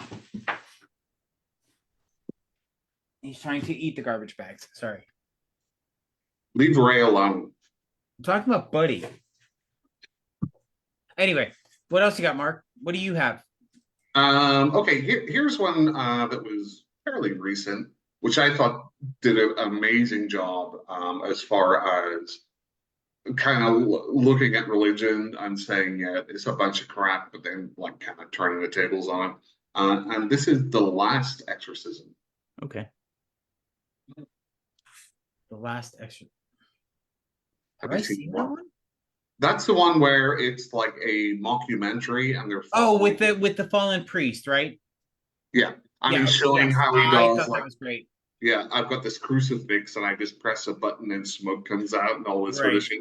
Yeah. Which is very much like the is that Marjo, the documentary from the 70s about the kid preacher who and turned around and said it was all bullshit. It was all Right. like So before we go too far, Jamie has to get going, but she wanted to say, David, that she that your book was great. She can't wait to have a physical copy, and everyone should try and catch the cheesy, wonderful movie called My Demon Lover from 1987. I haven't heard of that one. Me either, Thank you, Jamie. but I thought you'd want to hear that. So The Last Exorcism I thought was really good. I love the fact that it's a priest that is basically trying to disprove possession again. I love the skeptic angle. I absolutely that's one of my favorite tropes. Like I love when you go into something and you try and disprove it and you get proven wrong. Yeah. But that's just me. What else you got on your list? I feel like the skeptic angle is like the epitome of fuck around and find out. Right, Like, exactly. That's exactly what it is. yeah. And I love fuck around and find out. Like I can't tell you how satisfying it is to me when somebody is just whether it's founded or not, when they just deny, and then they find out that they're wrong. I love that. Yeah, they It's stick so to their satisfying. guns. There's something respectable about sticking to your guns no matter what. But Yeah, then that's fair. and then when you fall on your face, Yeah. it's very satisfying as a viewer. It's called Schadenfreude. But so I didn't think of this movie as being a possession film, but have you seen The Lazarus Effect? I love the Lazarus Effect. I thought it's a great movie, but I don't know why I just never thought of it as being a possession film. I don't think of it as a possession film. I thought of it more of as like a Pet Cemetery type of thing. Yeah, exactly. Just with more of like a medical spin on it. Or more of a flatliners type thing, right? You come Yeah, back from exactly. death, Yeah. and you have this otherness with you, right? Yeah, the original Flatliners was one of the first horror movies that stuck with me as a kid. Yeah. Like one of the first ones that I felt like I feel like I got it more, and I feel like it was like I don't know if you want to call it high level horror, but I was probably like 10 years old when it was just on TV, and I just felt like I understood this movie in a way that I didn't understand like simpler movies, or I wasn't as interested. The scariest part about Flatliners to me was the little girl beating up Kevin Bacon. Okay, was that the girl who was the bully? Yes. Okay, but it's because he bullied her. Yeah. As a kid. That was the scariest part of that entire movie for me. Yeah. I can deal with the rest of it. But that little girl coming for him scared the shit out of me. I just think as a kid, conceptually, that movie did more for me than watching any slasher. Yep. Just something about that was like, oh, that really resonated with me in a way that horror movie, like it's not a common one you hear people talk about either. Yeah, it's absolutely true. What about The Possession? Have you seen that one? I feel like I had that on DVD when it first came out, but I don't remember it very well. So that one stars Jeffrey Dean Morgan and Kira Sedgwick, and it's about, rather than being a typical Christian possession movie, it's a Jewish possession movie where they're fighting a Dybbuk, Okay. which really changes the mythology. And I thought it was really great to see it from a different point of view. Yeah. And so the Dybbuk is a box that houses a demon, where a demon is trapped. Should you open it, you then open yourself to possession. And it's about a little girl who may or may not have opened a box. And I loved it. I don't remember any of that. I need to revisit that one because that's just one. Maybe I watched it one time and just forgot about it. Yeah, let me look it up because I want to make sure. I can't remember if it was Jeffrey Dean Morgan or another actor, but let me look it up because I keep, for some reason, Eric Bana keeps jumping into my mind. Yeah, I don't even know who that is, but like, He was the Hulk in the comic book version okay. with Jennifer Connelly. It is Jeffrey Dean Morgan and Kira Sedgwick. Yep. Yeah, I'll have to revisit that one. That movie was very poor. You don't know what we're even talking about, Mark. It's the one where they find the box, What box? the diabook or whatever the hell it's called. Dybbuk. It's a Dybbuk box. It's forgettable. I thought it was great. I loved seeing it from a different mythology, as opposed to always being a Christian thing. You need to watch some more foreign movies. Such as, give me a good possession foreign film besides When Evil Lurks. Um, what's the one that I watched recently? Okay, I don't look it up. So, as I'm looking it up, can we talk about? Have you seen Retribution, No.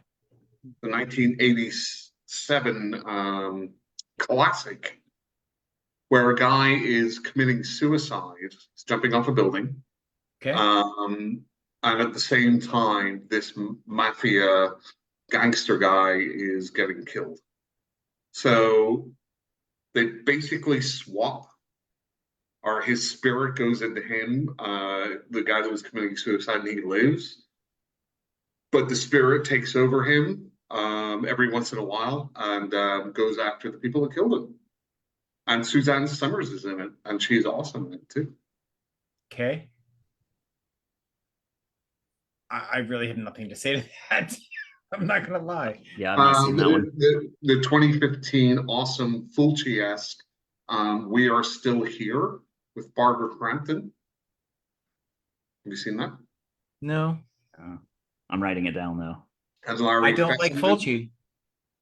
No, well, it's not Fulci, it's Fulci-esque. Yes, I don't like Fulci. So why would I? You've only seen one of his movies, Jim.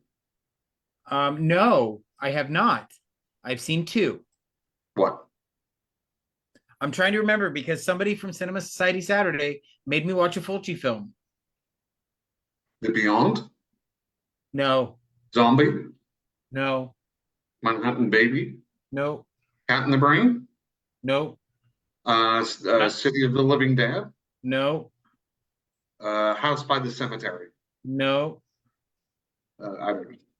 I'd have to look it up, but somebody from Cinema Society Saturday made me watch a Fulci film, and I went, I should have known from the eye torture in this film that this was a Fulci film. Well, what's it about? Eye torture. No. Did you actually watch it? I'll have to look it up and get back to you. But there is another one that I've seen. Okay. On my screen. Anyway, David, your next film. What do you got?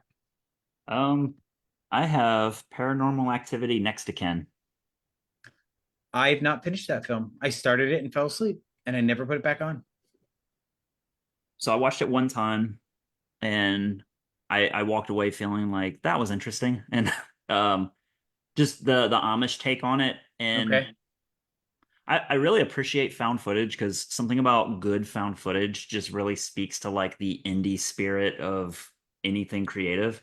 Correct. when it's Yep, done I right. agree. So even if it's not a great found footage film, as long as the things are there, like a good setting, a good reason for the camera to be running, and Right. it just to be done like well as a narrative, um, I'll watch almost anything. But when you start getting into the stories where was it Diary of the Dead, George A. Romero, like that was awful, and it was just like this is all going. You're worried about you're finding batteries. Come on, chill. Right. Like you're. You could tell that Romero didn't know much about social media or technology, and he just wanted to kind of jump in that bandwagon. So Yeah. can we talk about how horror and especially possession horror does not have to be in your face? So like the movie The Rite with Anthony Hopkins, where one of these symptoms of possession is a tremor, right? And it doesn't have to be a violent seizure, it's just a slight hand tremor or something can indicate that you are afflicted essentially. I thought that movie was brilliant at subtlety. Is the possession aspect just like a small part of the story? It is not. No, he is essentially an exorcist, and he's training his replacement Okay. basically, and it's taking his replacement through all of these different scenarios and these different cases. And I don't want to ruin it for anybody that hasn't seen it yet, but it's. I thought with there's everybody always thinks, oh well, talking in tongues or moving stuff with your mind, that kind of stuff are all signs of possession. This takes it to a much more nuanced approach where a slight tremor in your hand, a twitch in your, I don't want to say a twitch in your eye because It that's grounds probably it. not accurate, but it's very subtle things that you need to look for to give you a clue as to whether or not somebody is possessed. So, Dave, have you seen Gojim, Haunted Asylum? No. So this is a really good South Korean found footage movie that has some possession in it, and I highly recommend it. It's I keep hearing good things about it. I haven't seen it yet. it's pretty awesome because it's basically like a YouTube streamer, recruits some people to go into this haunted asylum, and things start happening in there, and he's kind of like off to the side, outside the asylum, kind of like dealing with the technical parts of it, Right. and he's wanting to get so many views, and I'm not going to spoil it. It's really good. Yeah, I just wrote it down. I've seen the name before, but I've not like it didn't grab me to check it out immediately. Yeah, I mean that's fair. So, Mark, I have a question for you. The Prince of Darkness, John Carpenter. Would you consider that a possession movie? Yes. Fair. So here's the thing. Whenever you say a possession movie, there are aspects of it that are possession. Yes. Right. But I agree. you don't have to have the whole thing be about possession. That's true. I agree with that. Yes, and I think Prince of Darkness is low key one of his masterpieces that people don't talk about enough. I agree. I love that film, but it is not part of an apocalypse trilogy. It is. It is not. David? I've not seen it. I'm I've heard this argument on here before, but sure you have. What else do we have, Mark? Well, David, what else do you have that we haven't talked about? The last one that hasn't been mentioned on my list is Evil Dead 2013, and I only mention that because that's one of my favorite movies. But I'm surprised none of us have mentioned it up to that point. But then considering the debate on if a deadite is a zombie or someone possessed, Yeah. I still want to talk about it. I think it's one of the more visceral movies, and it's not a remake, but I guess a revisit to that cabin with a new cast of characters, and you essentially see a lot of the same stuff play out. But if it is a possession movie, it is probably my absolute favorite. Yeah, it totally is a possession movie, even from the first scene, which I really like. I don't know who that actress is, but I really like her line delivery. Jane Levy. Yeah. Yeah, she's like, Teddy, I'll rip your soul out. Yeah. It's just great.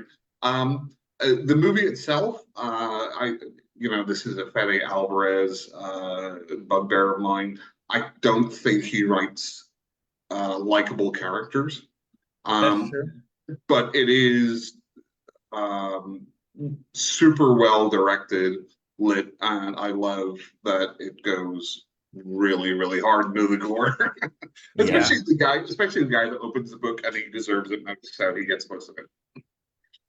There's one scene in it that I always go back to when I try to like if I find out somebody hasn't seen it, I always go to the scene where the guy is he takes the top of the toilet tank. Yeah. And that's just one of them, like just the impact of that. It's done so well, the sound design around it, and you see it. It's just a gross scene. And I wish I could see it in theater because that's a movie I didn't see in theater. And I wish that I could go see it on the big screen.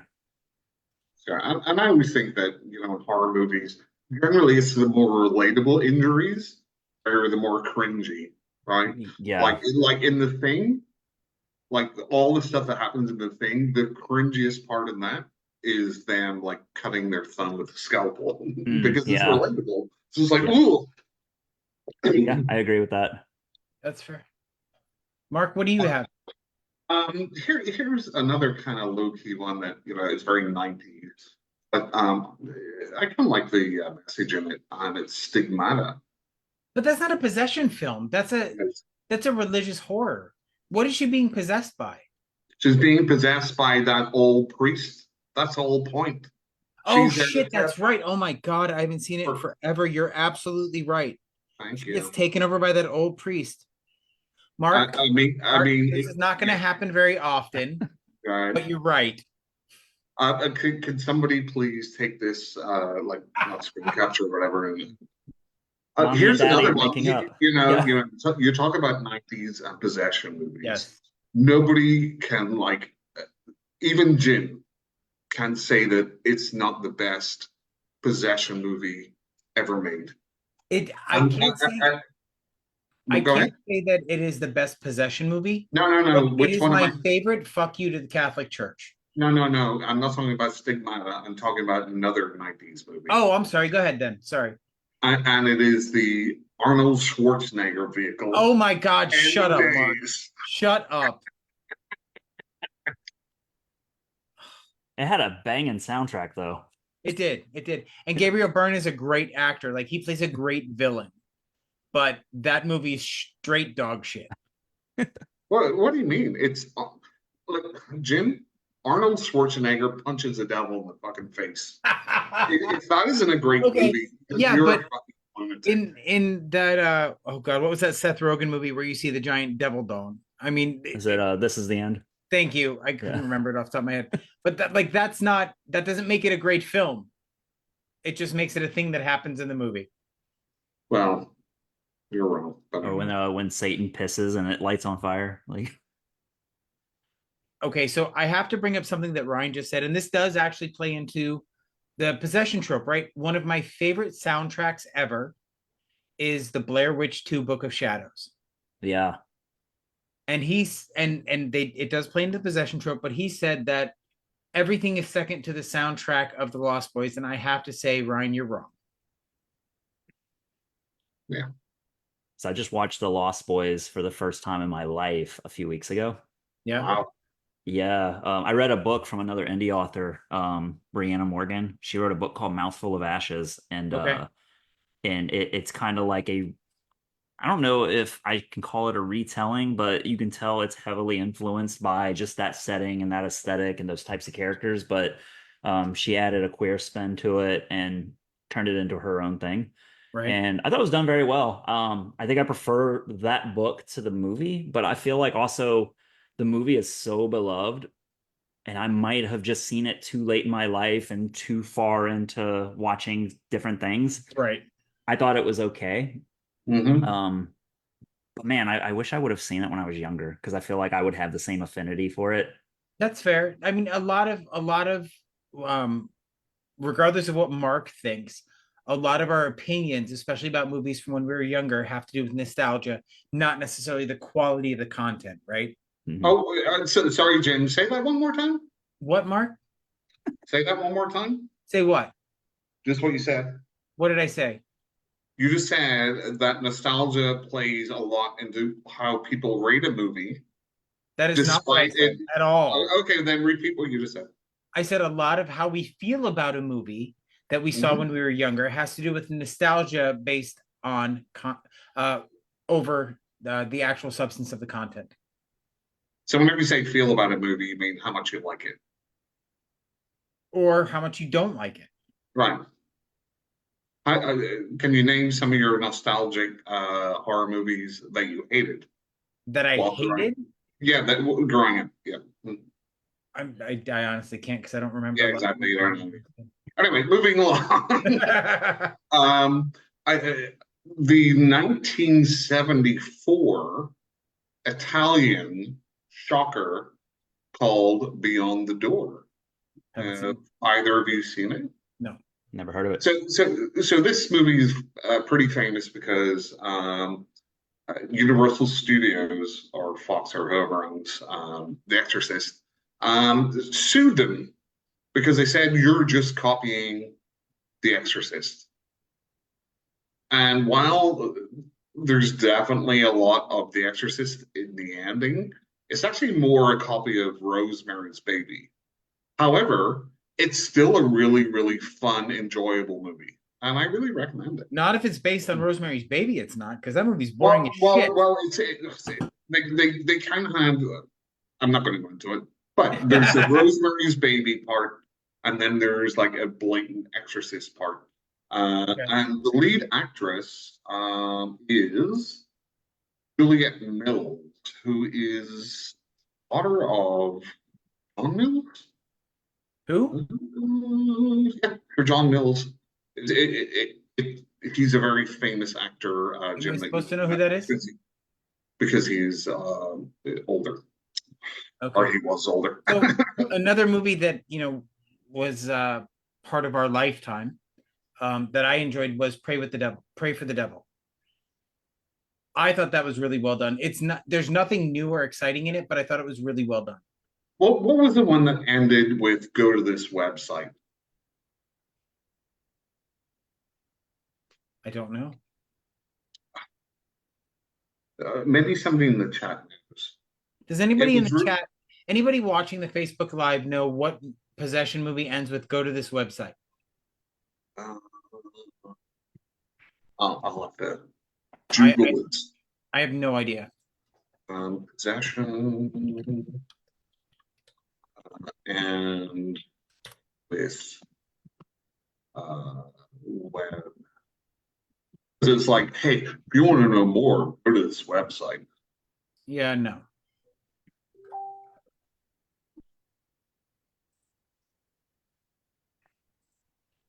Yeah, I don't know. Yeah, nobody in the chat knows either. So I do have a question. I know it was released in movies. I do have a question for you guys, though. Have either one of you seen The Pope's Exorcist? Yeah, I've seen it. Nope. Oh, what is that new one that he did right after? I'm sorry. Exorcism? The Exorcists or the Exorcism with Russell Crowe? Yeah. So I really want to see this, and I want to see it strictly because it's based on the child actor who was the son of the priest that played, or the guy that played Damien Karras in The Exorcist. And this is supposed to be about Damien Karras, the actual actor, Jason, I can't remember his last name, and what he went through on the set of The Exorcist. Obviously more of a story based and less realism, but it's supposed to be along those lines. I'm interested to see it. I've not seen it, but hang on. I found the movie I was thinking about. Is it fear.com? It is now. Thanks to the chat, but no, it's The Devil Inside. The 2012, which actually the movie up to then, I know that one. Yes, it wasn't too bad. Yeah, but then it ended in that like bullshit. Like, yeah, didn't care for it. David, do you have anything else you want to talk about as far as movies go? That was all I had on my list. Well, forget about Possession. What are some of your favorite horror movies? Like your top 10, no order, or top 5, whatever you want to do. Yeah, and please don't say Event Horizon. Is it Um, Event Horizon? The Entity? See, I told you he was going to The bring it up, David. I you told did, you. you did. the Entity. Oh, in fact, go ahead. Sorry. I've been waiting for the Event Horizon stuff to weave Right. in, and yeah. Um, so in no particular order, because if you ask me tomorrow, it'll change. Yeah. I like a lot of grounded, realistic horror, but then some of the choices are going to contradict this list. But my absolute favorite is Wolf Creek. That's fair. It's a good movie. Terrifying antagonist. His personality is just like, it just feels like someone you would know, like just a kind of a grumpy neighbor who had, very sarcastic in nature. Um, Terrifying film. Are you excited for the sequel coming out? So, I'm so well, excited. hang on, Wolf Creek. Yeah, Wolf they're Creek. making a new one. No, well, yeah. So Wolf Creek 2, I think, was a much better movie than the Really? first one. I feel like Just just they're like right here for me. just because I think the first one, you know, and at the end, it's like, sponsored by the Australia Tourist Board. There was beautiful landscapes, lovely things to look at, but it just took too long to get going. So, Mark, Veronica says that was a great jump scare when you change backgrounds. I tried my best. So Anyway, please yeah, continue, David. Wolf Creek, definitely my favorite. And a close second would be the Texas Chainsaw Massacre remake. Oh, Um, God. yeah, I just think, You're a fan of the show, so you already know how I feel about that one. yeah, I've heard. But yes, I think when I was about to be a teenager, and I think my first job, one of my first movies I bought on VHS with my own money was the 2003 Texas Chainsaw Massacre. And it was just one of those movies I played multiple times a week, and it was just always we didn't have Netflix and streaming, so it was just, there was always a movie playing in the background of whatever I was doing in my room. Right. And that was just one of those movies. And I remember seeing the original one and it being like, it's edgy. Oh, Texas Chainsaw Massacre, it's the grossest movie ever. And you hear about like the video nasties and stuff, but Yeah. I'm not on the internet the way we are today, so you hear about it through other people. And I remember watching the original and not being as, like, I just wasn't as impressed by it. Like, I'm appreciative of it now for everything they did to get it made and how it was made and everything. Right. But it wasn't as visceral as people make it sound. There's kind of like this Mandela effect about the original one. It's like, it's the grossest movie ever, but it doesn't really show much. It's just It doesn't. implied. You're right. So, And so, so originally, Toby Hooper was God. trying to get it released as a PG rated okay. movie, which you can really tell, like, because everything's off screen or not really shown. Right? Yeah. But it's kind of crazy now looking back on it.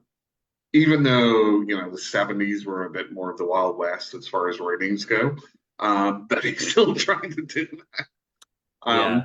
What I love about the original one is just that kind of gross documentary, almost Taxi Driver 70s. You could feel the sweat on everybody, lower budget um, type movie. I really like the remake a lot for R. Lee Emery, or is it Lee R. Emery, who Arnie is, Lee, yeah.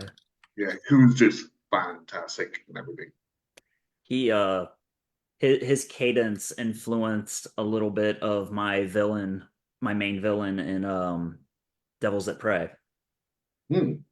So yeah, Yeah, just that type of character, just loud, in your face, a little bit militant, but a little dirty at the same time. yeah, he's just so intimidating. Even though Yeah. he's not a big guy, he's intimidating. There was a comedy he was in with Jason Biggs and Jack Black. Was it Saving Silverman? Hmm. Maybe. Did either of you see that? So I saw it once. straight Very long time. comedy, but I mean, I don't know that it's like an iconic comedy, but he was in that as like the gym teacher or the football coach, and even in that, he's the same character, just in like a tracksuit. Right. But yeah, What else you got for us, David? For your I'm favorite? gonna say Hereditary. That's up there. Big fan. Oh, no. No, it's Mark's background. Oh. um Drag Me to Hell. That's I one. love that movie. Love it. Um, that's one that I don't feel like gets talked about enough. I agree. Although I do have to say that she was just doing her job. She did not deserve what she got. Completely agree. Um, I thought it was a good plot device that Yeah. she had every intention to apologize and make this right. And what are the odds that the woman who cursed her dies and she just has to go with this curse? I thought it was just a fun, like everything about that movie oozes Sam Raimi. Because when you get more into the demons and hell breaking loose, it just something silly about the way he does demons on screen. Yeah, I'm not gonna lie. The moment that sold me, I can tell you exactly, is when the goat started talking. Yeah. So have you seen Night of the Demon? Mark, can you get your Yeah, wiener off the screen, please? no, it's too big. Um, have you seen Night of the Demon from the 1960s? Basically, Drag Me to Hell is a somewhat remake of that movie, although the original is just not a comedy, right? Right. But it's got the same premise. Okay. Fair Like enough. down to the banker and everything. Well, it's really about passing on a cursed object. No, okay. And So then in other the words, it demon has will come. nothing to do with Drag Me to Hell. It just has a cursed object in it. Is Ray there, Jim? No, no. What what was that movie? Was it what's a movie where the guy's like, hey, it is oh no, it's not a movie. It's a comedy show where a guy's on the telephone and he's like annoying the other guy and he's like, hey, is this other guy there? He's like, yeah, put the phone over to him. He's like, then the guy just punches him. Yeah, if Ray could just punch you every time you Yeah, annoy me, he's not even watching the live anymore. He watched for like 3 seconds and then stopped. I don't blame him.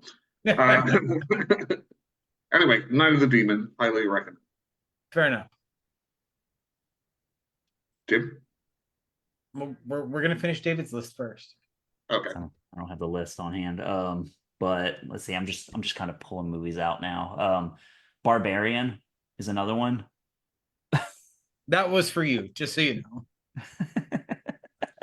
I don't like the pivot in the movie. I think it ruins it because you can tell where it's a movie and then it's another movie, and they just kind of force them together. Really? Yeah. I actually liked the pivot.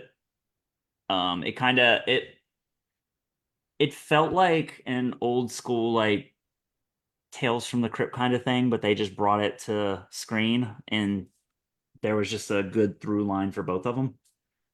I I will like agree both. to disagree. I like both halves equally but separately. I don't think they should have been in the same movie. Yeah. And because I try to educate Jim about this, so he brought this up. Yeah. So the first half was actually based on a short that the director had already made. And then he was like, I don't really know what to do to make this into a full movie, so he just made the other half up. And you can kind of tell that, right? I mean, they're two, as you say, it's like Tales from the Crypt, right? It's like an anthology movie with two parts to it. Yeah, I, agreed. I think what I don't think they hang well together, but I think individually, if you just chop them up, great. Yeah, if they were individual movies, I would enjoy them, but together I do not like them. I could see that. I think what I fell in love with though was just the way the movie opens up, you're automatically put off by the situation and the setting of just, you're what is it? It was a Detroit. You're Yeah. just in like you get this Airbnb that's in the middle of just this dilapidated town. And I just thought it was like such a perfect setting for something terrifying to go wrong. And then the direction it went with like the weird monster lady in the basement, I thought that that was such a out of left field kind of thing, but I liked it. Yeah. I'm I, glad I, it wasn't just like a bad roommate kind of situation, but it was so Right. good at like throwing you curveballs throughout the story, and then when it gets to the pivot, it feels like a whole new movie, and it was just I was along for the ride the entire time because I'm like I couldn't predict anything that was happening, I, and Fair. I I, liked that. I guess the one through line between both sides of the story is that the first half is this modern type of, you have to be aware of your surroundings, right? And this guy is in this house, and but he's also being like, I understand that you're nervous being here, and that's why he's like, I'm not going to open the bottle of wine while you're not here or anything like that, right? So it's that kind of modern day kind of date rape type stuff. Then in the second half, the second half of the movie, she trusts Justin Long, who is a rapist, Yeah. right? He's literally a rapist, but she seems to trust him more, and there's a weird kind of dynamic there. But yeah, It's fair. Yeah. well, it's accurate, more than fair. So I just pulled up my favorite movie list on Letterboxd in my face. So ironically, Barbarian wasn't on there originally, but the next one I'm going to throw out, this is probably a top 5 for me. As Above, So Below. Haven't seen it yet. Absolute favorite found footage film. So much detail that went into just all the little things on screen that are happening. And when I watched it the first time, I went down a rabbit hole with like interviews and explanations, and then I had to watch it again. And then I made other people watch it and watched it with them. And it's just one of those movies that it never gets old to me. Yep. I have to watch that again. The first time I watched it, I remember being like, it was okay. But a lot of people say it's really good. A movie that I thought on first viewing, I've seen it a couple more times, is Grave Encounters, Okay. which has a similar type of premise. See, I much prefer Grave Dancers. Have you seen that one, Mark? Yes, that was one of the like 8 movies to die for. Die for, yeah. I thought that was one of the only ones I really enjoyed from that entire series. But Grave Encounters has got nothing to do with that movie. No, I don't. I like it more than Grave Encounters. That's the only reason I bring it up. But just because I have grave in the title. How about Graveyard Shift? Are you going to say That's I like Graveyard Shift more than Grave Encounters? Not so much. Even No. though they're totally different movies, Jim. Nope. I like Biscuits and Gravy. Yeah. But I haven't seen Grave Encounters. I started it one night and I fell asleep pretty early into it, and then I just never thought to play it again. But it does look interesting, and it's one that it is awesome because they do the ghost encounters, the fake reality TV ghost detective thing so well in it, and then it turns like really like creepy and scary. Oh, really. I like it. It sounds good. Jim, yeah. Jim, do you have any other grave, rave to the grave? What do you think about that? Just Grave Dancers. That's all. Just grave dancers. Just Grave Dancers. That's it. So what started World War I? Just grave dancers. Just Grave Dancers. That's just your answer to everything. That's it. That's my answer for everything. What killed the dinosaurs? Yeah. Grave Dancers. Grave dancers. Yes. Yes. What else you got? Stop making grave happen. Okay, I got 3 more I'll name. Okay. This one, the Dawn of the Dead remake. Never seen it, so I can't speak to it. Okay. Yeah, I mean, have you seen it, Mark? Yes, obviously. Because I actually like horror movies. Oh, geez. No, I like, to me, like, for the original Romero, Night, Dawn, and Dead. I know a lot of people say Dawn is the best. I actually go between day and night as far as those two. They go back and forwards. I was never a big fan of Dawn because I think it was just paced poorly. But shouldn't dawn come before day? Night, dawn, day, day? night, Okay. dawn, day. I'm just making sure the chronology. Okay. Well, I can explain to you how the world works and how movies are titled. Sure the chronology makes sense. None of it makes sense because the Earth is flat. So no, I'm just kidding. Well, right on the back of a turtle. No. It flips over every night. We're just a frisbee in space. That's right. But I think the remake, like Zack Snyder. Zack Snyder. But I really think the remake is much better, especially like just even from the opening scene. That is like nightmare fuel. There is one thing that I wish they did a little bit better, which was maybe like doing the whole bus thing at the end and stuff. Just seemed a little much to me. A little Mad Maxy. Yeah. Yeah, a little, actually a little Land of the Dead, which came out after, right? I think did Land of the Dead come out after the It came out after. None of it Yeah. could be any worse than Festival of the Living Dead. That was awful. The what, Jim? Festival of the Living Dead. It's on Tubi. It's Never a spiritual successor to the franchise. Okay, moving along. Anyway, Dawn of the Dead, yes, I agree. I think it was really good. Yeah, I actually just recently watched Night of the Living Dead, the original, for the first time a couple months ago. Oh, And, really? It's great. I love the black and white version. yeah, I like it. But I think just the Dawn of the Dead remake was the first one I had seen of the Dawn of the Dead series, or of the Romero Dead series. Yep. So I think it's just the fact I saw that one first. It kind of just hits a little different for me. And then I was real big into alternative rock around that time, and having the fun play on Down with the Sickness on the outro, where they jazzed it up. I thought that was so clever. And just there's a lot of things in that movie that are memorable. A lot of imagery that at the time I felt like was just super edgy. The scene with the guy with the pregnant wife, and he's being like real protective and hiding her, and then you see what's really going on there. And I just thought like the visual of that was really crazy. I loved it. And that was kind of like whenever they started redoing, I know it's not a zombie movie, like 28 Days Later, like the fast, quote unquote, zombies, right? Yeah. And you know, there's a place for both, I think. I disagree. What, Jim? Slow zombies annoy the shit out of me. So you didn't like The Walking Dead? I did not. No. Yeah. I bowed out after the third season. So like Day of the Dead to me is like really the pinnacle of like slow zombie. There's just so many of them. You can't do anything. You're fucked, right? And the fast zombies, obviously, you know, unless you're good at cardio. Yeah, clearly I am a fitness guru, right? Well, Jim, I know. What do you do 100 meters at now? 3.5 minutes.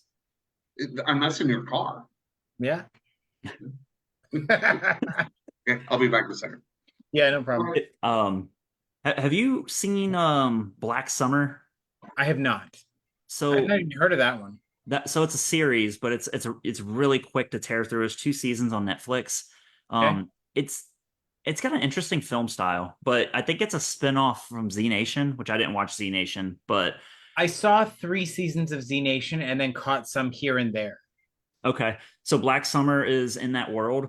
Okay. And what's interesting about it is the way it follows a character. You're following it through their point of view. Like you're literally, the camera is their eyes.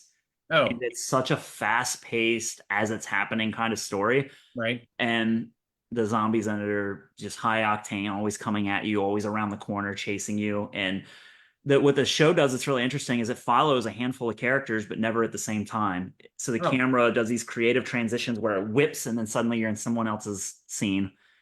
And it's just this like exhausting show to watch. And it's fast episodes, but just you guys talking about fast versus slow. I think faster zombies are scarier. Yeah.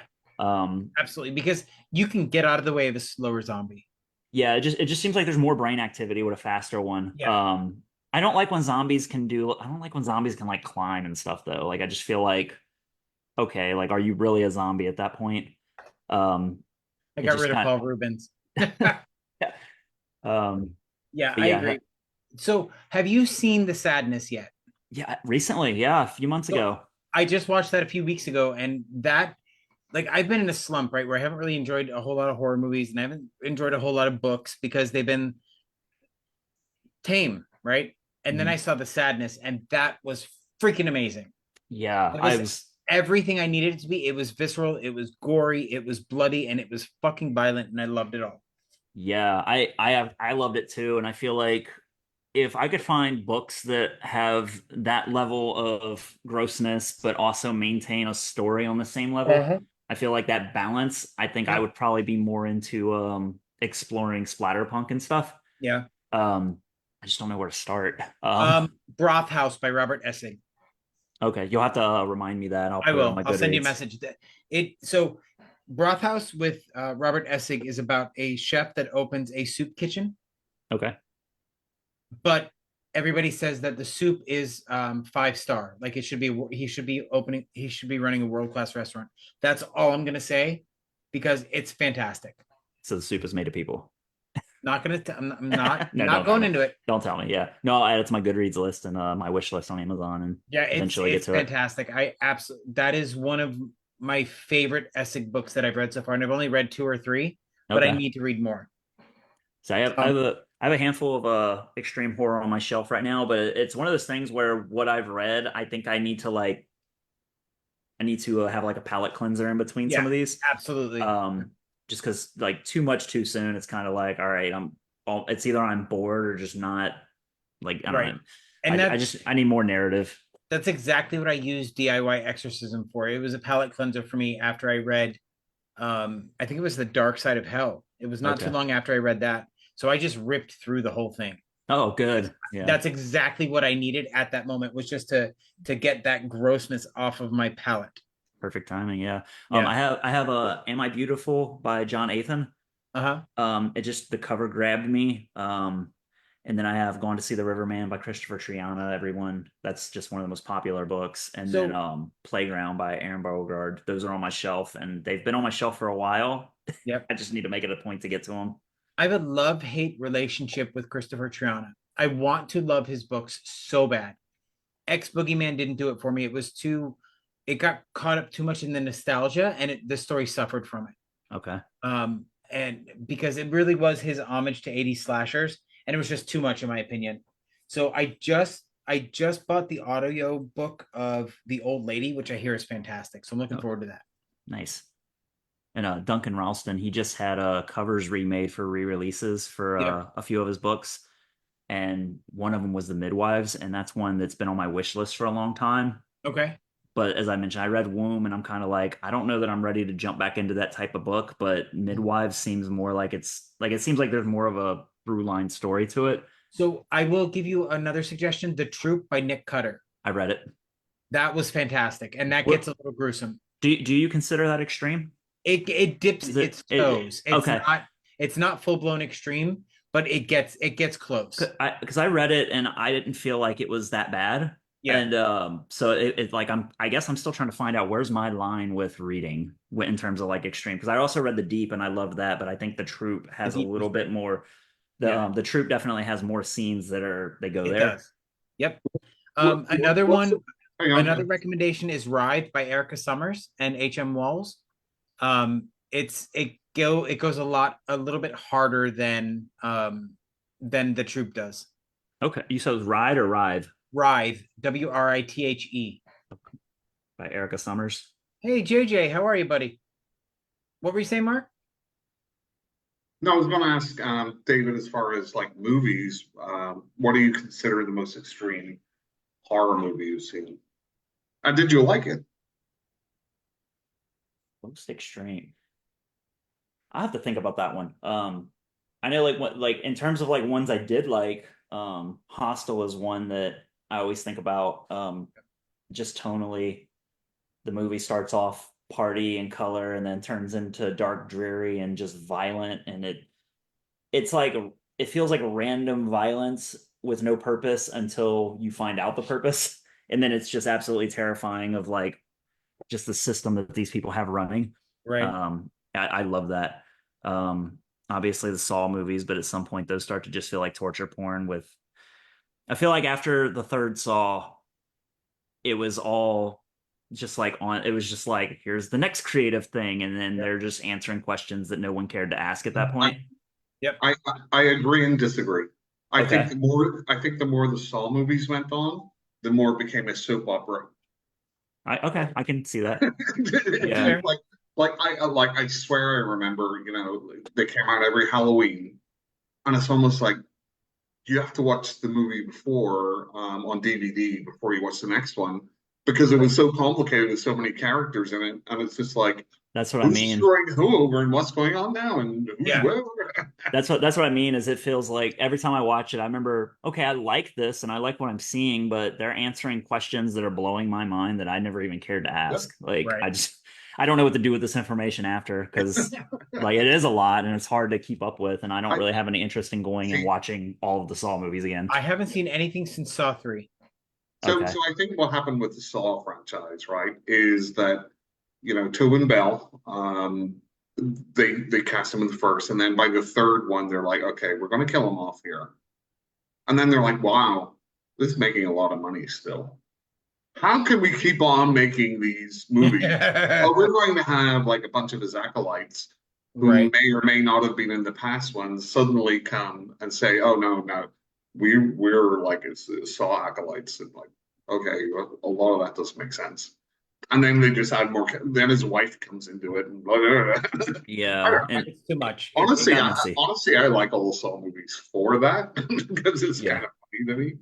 I could see that.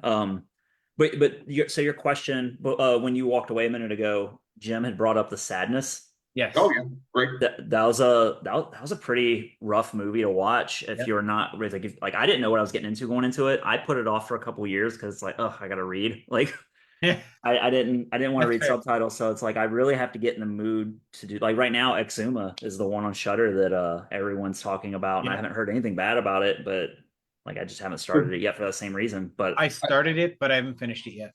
I don't know if you read like graphic novels or anything, but there's a graphic novel series called Crossed, okay. which is basically the sadness. I think and I think they admitted it. They took a lot from that comic book series, and just made a movie out of it. So Cross, I think it's Gareth Ennis who wrote it.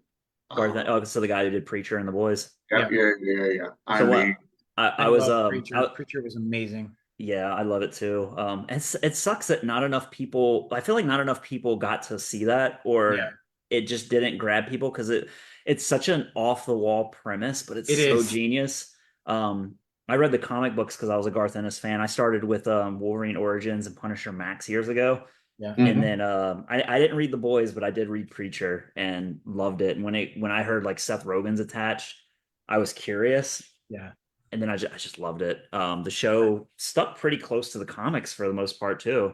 Yep. And another book or another movie, a series that I loved that was based on comic books was Outcast, which is a Robert Kirkman graphic Okay. novel. And they did such a great job with it. Was that animated or was it live It was action? not, no. Okay, I have to check it was that two out. seasons on Cinemax before they became HBO Max. Okay. And I don't know if you can even find it anymore, but it's about a boy whose mom is possessed, and through her possession, he figures out how to cast out demons. So it's him as an adult living with that trauma from when he was a kid, and then trying to help other people. This sounds amazing. It really is. It's super dark. It's Brett Spinner, isn't it? Spiner. Spiner, whatever, who played Data as one of the bad guys, and he's amazing. Data. What? Data. It's Data. Only for you Americans. No, it's So awesome. if you can I find it. It's great. I knew there was a comic book because I remember going to the comic book shop, and I think they had like a sneak peek in one of the Walking Dead graphic novel, the 5-issue trade paperbacks. Yep. I think they had a sneak peek into Outcast as it was coming out, and I think on Talking Dead when I was like watching it live on TV, I would watch Talking Dead, and Yep. Robert Kirkman was on there hyping up Outcast as it was releasing for the comic It book, only- not the show. It only got 2 seasons, and I feel like it was so criminally underrated. It should have gone on longer. I'm gonna check it out. It sounds good. I like everything I've seen Kirkman do. I watched a little bit of Invincible too. It's just something about animation. Yep. I don't know. I don't know if I need to be like in a headspace or something. Invincible took me a long time to get into the show. Really? I never read the comics, and for the first while, it was like I don't really see the appeal here. But after a while, I started getting to it. So I yeah, love I think it's worth watching. Okay, yeah, I think I watched like 3 episodes, and I just like it Yeah, wasn't that I like consciously was like I don't like this. It was just like I just never got back into yeah. playing it. Yeah. Like I would say, like if you're bored, just watch the first season, and if you're still interested, keep on going. Yep. Yeah. I didn't like. Well, excuse me. Oh, thanks, Jim. That's great. I cannot stop yawning for some reason, but I did not like the second season. The first season was great. The second season was garbage, in my opinion. Okay. Everybody take Jim's opinion. Take it for what it is. It's an opinion. Yeah. Take it for what it is. Yeah. But I think I'm Cross, like yes. assholes. Everybody has them to the extent. Definitely look up Cross if you want to have some like really out there gross graphic novel stuff. Okay, yeah, I got a lot of stuff written down now. Homework, David. So next time Um, you come on, I think Outcast sounds the most interesting to me right now. It's a series. it's really great, and I can't remember the main actor's name. Patrick Fugit. Okay, He's amazing in the film, in the show. you have to check that out. I want to say he was on This Is Us, if I'm not mistaken, most recently. Okay. Anyway, Mark, Yes. about time we did what you watched. You want to go Well, first? before we do that, God. obviously I have one extreme movie to recommend. Jim? Martyrs. It's on my list. I haven't seen it yet. You should move that up to the top of your list. Mark, You should. you don't need to give him your regular recommendations. He's a fan of the show. Unlike most guests, he listens. So he Well, already knows. Well, then it should be top of his list. Unless he's not a Mark fan. Well, those are very few and far in between. As far as what I've watched, Jim, I've watched jack shit since the last time Really? we talked. Yeah, there's just been a lot going on. I have not watched anything really. Love you too, Veronica. Good night. But I did get up to like chapter 23 of this book. It was awful. This book that you've had for like 6 months? Yeah, it was like DIY something, DIY. Like a home improvement thing? Yeah, I Terrible. think so. It's awful. I would not recommend it. Heard Just that. kidding. Yeah. Just kidding. So, Jim? David, what about you? What have you watched recently or listened to, games you've played, books you've read that you've really enjoyed? I'll go with some recent watches. Last night I watched a movie. It was just a blind watch on Max. 2016, The Good Neighbor. Oh, I haven't seen that one. Okay. James Caan is in it. Yeah. So it's listed as a drama horror. It also has the actor who plays Sam on Atypical. If either of you've watched that. Seen that one, no. Is that where they kill his dog, or am I thinking of something different? I'd probably think Something different. The premise though is you've got these two teenage boys who they go through the motions of getting this elaborate hub in this one kid's bedroom and a surveillance system, and pretty much the film goes back and forth between being found footage and not. And basically there's always one friend holding a camera, and they're messing with this guy next door who's like this grumpy old man who, for whatever reason, the one kid next door to him hates him. And he's like, you know what? We should pull this prank on him, and we'll call it an experiment, the haunting experiment. And they get some, cameras off Sky Mall, and they install a bunch of cameras in his house when he's not there. And they basically track his behavior, and they're documenting it. And then there's like video documentation, and they've got things set up to cause the screen door to slam. They cause his HVAC system to only be cold, and when he messes with it, it gets colder, things like that.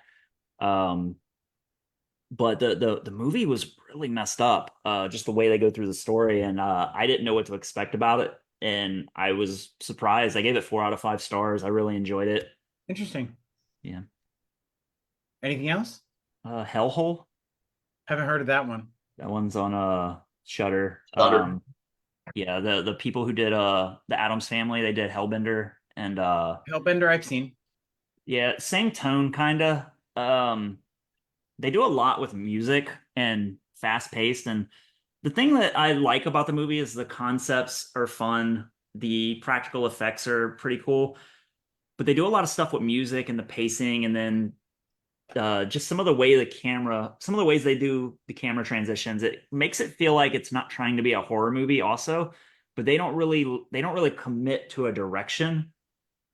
And I don't know if that's just their style, but like it feels like an action horror movie that lacks action.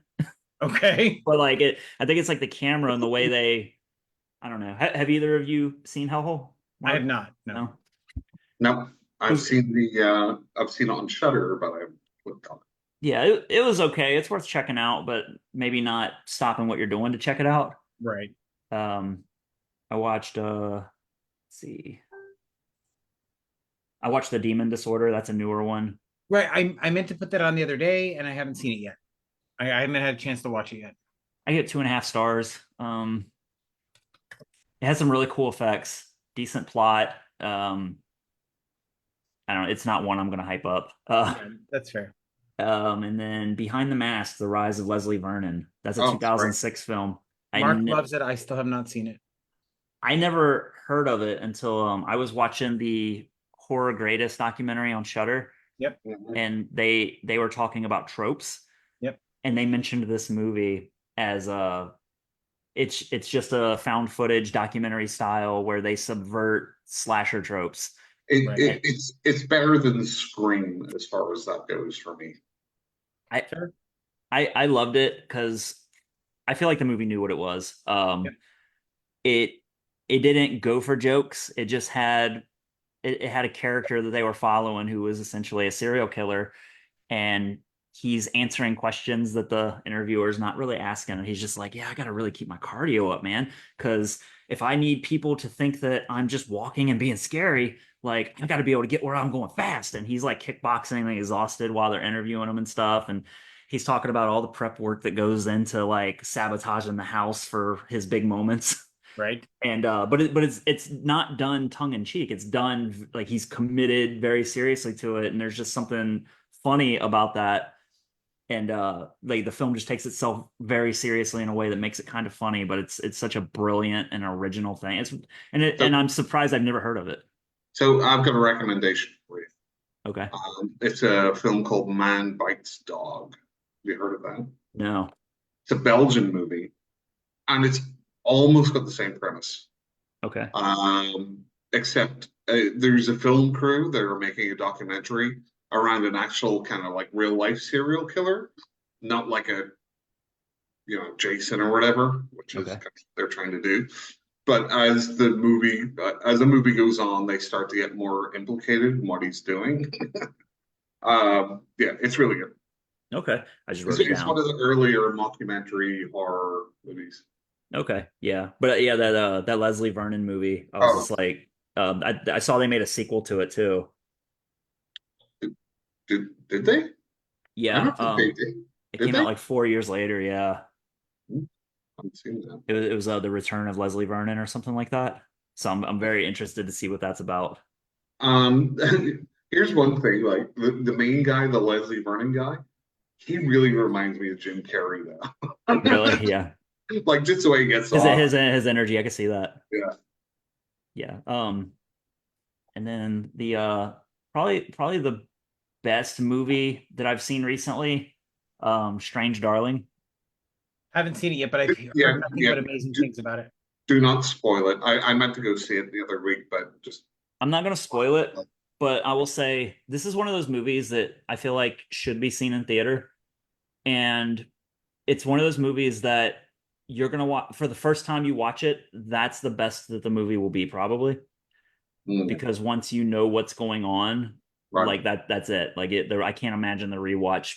I can't imagine there being a point to rewatching it. Hmm. So if you can see it in theaters, I highly recommend seeing it there. Are you a fan of art house horror? I am to an extent. Like I mean, would you consider like Midsummer art house horror? I don't know. I've not seen it because it Yeah. sounds boring as shit to me.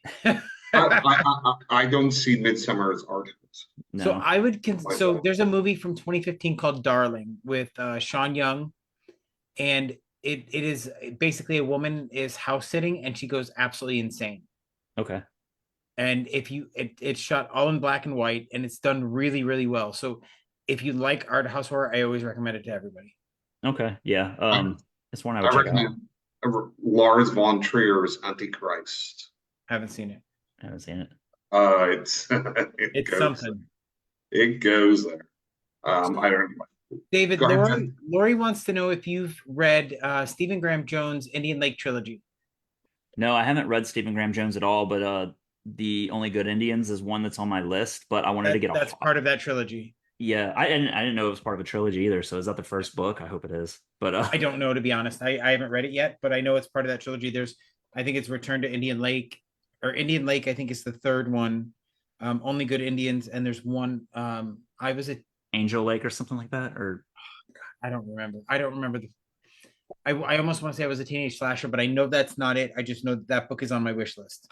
yeah, I haven't read him yet, but I wanted to make sure that whatever I read was something that was like a good first impression. I've heard his writing is a little weird and Yep. it's not for everybody. So So I want to check him out. My Heart is a Chainsaw, Don't Fear the Reaper, The Angel of Indian Lake. Okay. Yeah. So that's not part of a trilogy then? The Only Good Indians? Yeah. No, it's not. Okay. So that's the one that's on my list because I didn't want to commit to any series. Fair enough. And I was so wrong. but I wanted to get a hardcover and I haven't found a hardcover anywhere. Yeah. Maybe I could probably overpay for one from somewhere, but We wouldn't want to yeah, I don't want to do that. I have so many books on my bookshelf to get to. I'm like I have like 3 or 4 years of reading at the pace that I'm going. So, yeah. I have one more movie on my top list though that I wanted to mention just because it was a very like influential transitional movie for me. Okay. It was more of a thriller, but I consider it like the gateway into my like love of horror. Okay. Joyride. Okay, that's Paul Walker as Steve Zahn. I thought that was a good movie, but I preferred The Hitcher from 1984. I can see that, and I saw The Hitcher after just because that was like the comp movie. Yep. But Joyride was one of those movies I used to spend a lot of time at my best friend's house, and it was just one of those DVDs he had in a stack of DVDs in the living room. Right. And we would just go through a lot of the like same 12 movies for like weeks at a time. And Joyride was one of those movies that we would find ourselves quoting all the time. Yep. And to this day, I still do the like candy cane voice. Joyride is almost like a combination of The Hitcher and what's that Stephen King movie with the truck? Maximum Drive or something. Yeah. No. Christine? Trucks? No. What? Trucks? No, not Stephen King. Sorry, Steven Spielberg. Done that before. Truck movie. It was like one of his first movies before even Jaws. Duel. Don't know that one. So Duel is just basically there's a truck going after a guy, but it's not like a Christine thing. There's a guy in the truck, but you never see him. Okay. And he's all just trying to get away from this truck after a certain thing happens. So I think Joyride kind of has that because you don't really see the guy. Yeah, you only ever see although he talks, and it's what's his name from Silence of the Lambs, Buffalo Bill, Ted Levine. Okay. Right, it's him because he's got that voice, right? Gotcha. I think Joyride is kind of like that 90s horror / thriller. Shit, what is the fucking Kurt Russell movie from there? Where his wife, he's kind of left there in the middle of this fucking town. Kurt Russell movies. This is great podcasting, right? Yeah. Oh, Breakdown. Have you seen Breakdown? Oh, I have not. No. No. Breakdown is very much like Joyride in a certain aesthetic. So okay. Fair enough. I would recommend that too. I think what one of the things that I've always just latched onto with Joyride though is just that attention, that tension of being pursued and you don't know who's pursuing you, and just that feeling of they're out there, but I don't know who's out there. they get to the motel and Steve Zahn has that interaction with the guy who's just kind of being a dick to the person at the counter, Yeah. and then he bumps shoulders with him, and it's just like, okay, so I don't like that guy. And then they ultimately end up getting this guy killed, or witnessing in the other room this guy get murdered when it's supposed to be them. Right. And just something about like that scene and the tension involved, and then they've got to get away. They still don't know who this person is. They just know that this person's after them. Right. It's almost like a pre-internet thing where you're like a troll, like Yeah. fucking over at somebody, and then they find out who you are, right? Right. They just do it by CB radio, Yeah. but it's the same type of thing. Like I'm just gonna fuck with you, and nothing's Right. gonna happen. What could you do with a CB radio nowadays in horror though? You could you effectively do that in a modern movie without cell phones and internet being everywhere contradicting that? Like, Um, Jim, you're the resident expert on CB radios. Why don't you let us know your I expert mean, opinion? you What, does this movie rubber does, duckies there's turning? still there you still have that excuse me, the anonymity with a CB radio, right? Because there's no caller ID. They don't know who or where you are. You just have to be in range of the radio, is it right? still relevant though? Like, does this movie age well? I would think so. Yeah. I mean, obviously with the advent of cell technology, it probably doesn't, because you would have a different medium, because CB radios really aren't Well, used anymore. I think the wonderful thing is you don't have to have that solution to, oh, my cell phone doesn't work here, right? Right. Yeah. That all horror movies kind of have to. Right. So that's why I mean, yeah, it's still relevant because it still could be a situation, especially now with people rejecting cell phones and going more back to landlines and that kind of stuff. Who's Really? Is Um, doing that is that a that? thing? Yeah, yeah. who's doing that? What? Who's doing that? Younger generations are starting to go back to either landlines or dumb phones. No, where'd you find that information? Um, Read it on the internet somewhere. I've not heard that yet. No, there's That's there interesting. are I've read some articles where some younger people are starting to reject so much technology. They're with going back to phones that only make phone calls. Is I, this like a mental health thing or an attention I span honestly thing? don't know, to be Yeah. perfectly honest. I read on the internet that Jim eats cats. I do, and dogs. Yeah. But Mm. anyway, enough politics. No, What else you got, David? this was from years ago. I don't know. Um, I think that's it for my list of like favorite movies. And then Okay. Anything else that you've watched or read that you want to talk about? um so in the spirit of possession, there are two books I wanted to mention that are absolute favorites of mine. Okay. The first one being Boys in the Valley by Philip Fracassi. I have not read it yet. It's on my wish list. Okay, so do you know what it's about? No. It takes place turn of the century, early 1900s. You've got this convent of young boys who are basically like just this mix of orphans, and for whatever reason, these boys are in this convent with priests to join the priesthood. It takes place in somewhere in Pennsylvania, I believe, Okay. and they're kind of in the middle of nowhere. And one day this guy just shows up to the place banging on the door. It's middle of winter and they're also undergoing they're kind of on a lockdown period because they have these trade systems built with the community, but the like to get their horse and carriage, it's too much to do regularly, especially with the snow. So Okay. they're snowed in. This guy shows up banging on the door to get in. He's clearly sick and he's beat up, and they bring him in. Well, he's possessed.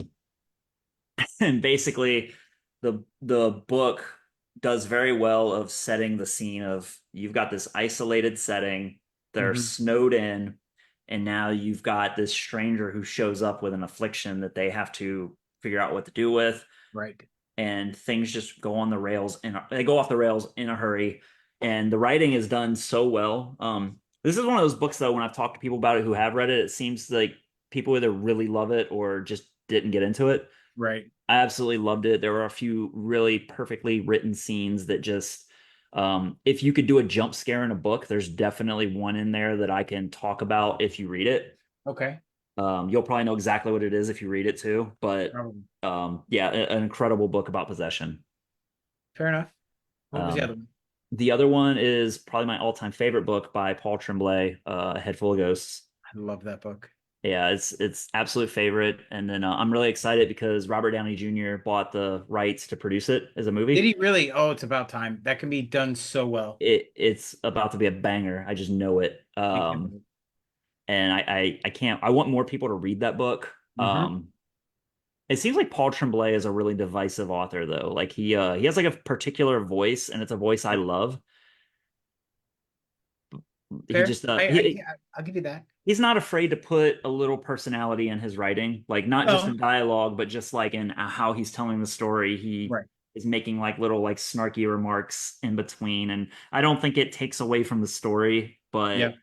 like it's not over the top commentary, but Right. it just feels like as like a newer author, it feels like, oh, I have permission to be myself and not follow every little rule of how to write. And Right. so I appreciate that. And that's fair. I mean, I've tried 4 of his books and I've liked 2.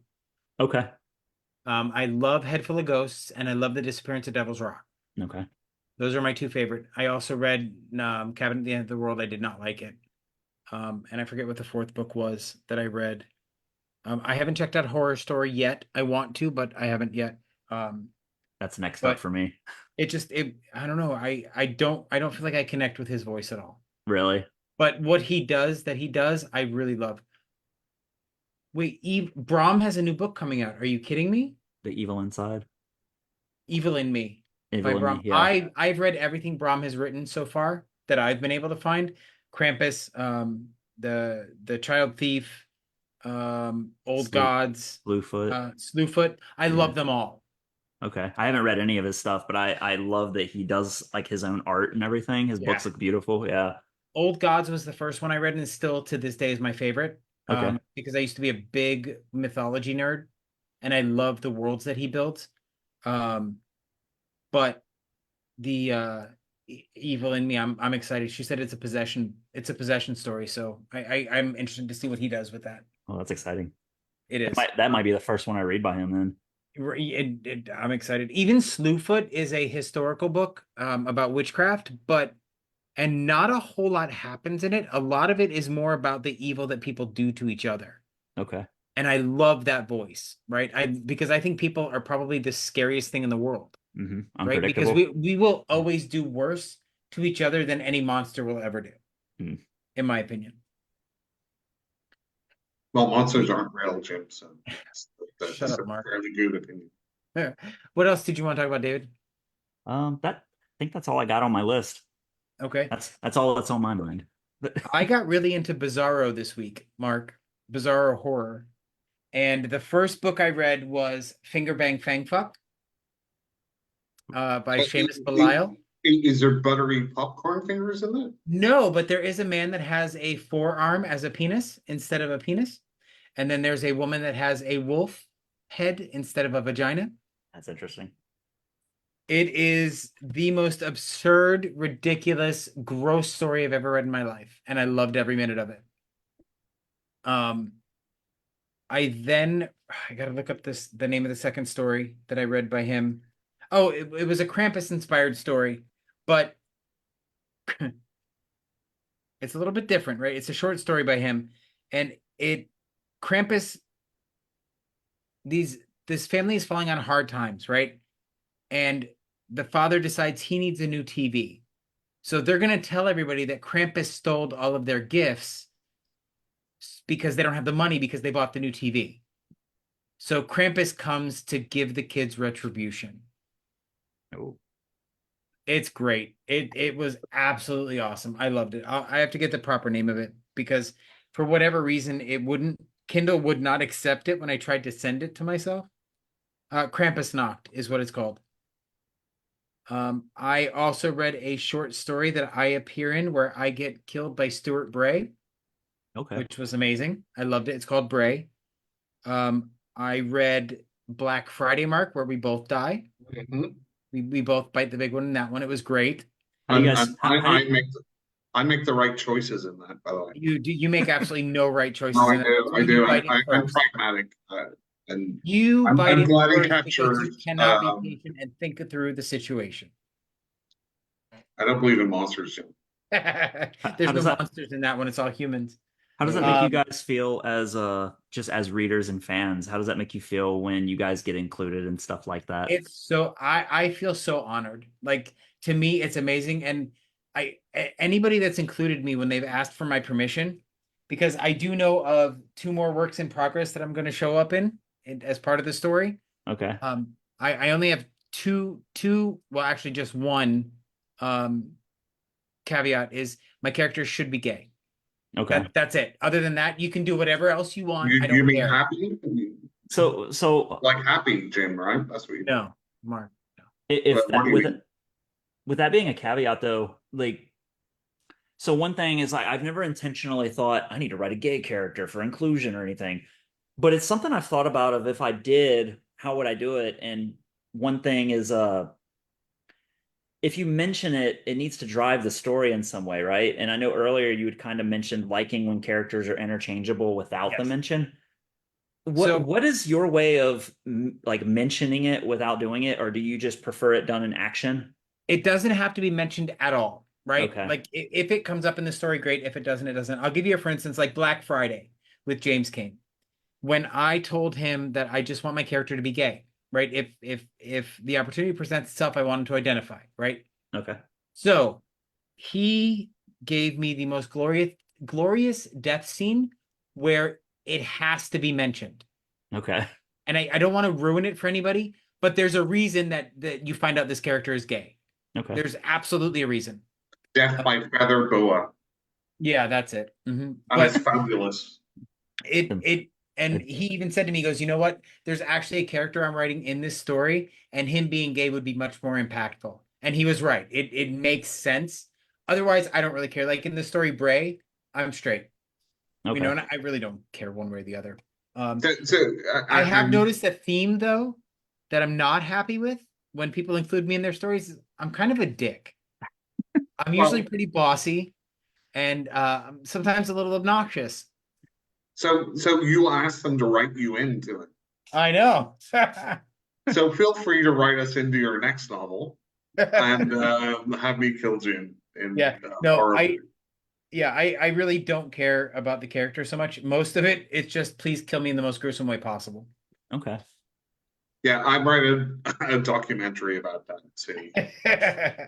When I do kill scenes, I never set out to make them as gruesome as possible, but I always try to find when is the appropriate time to stop with the scene. Right. Yep.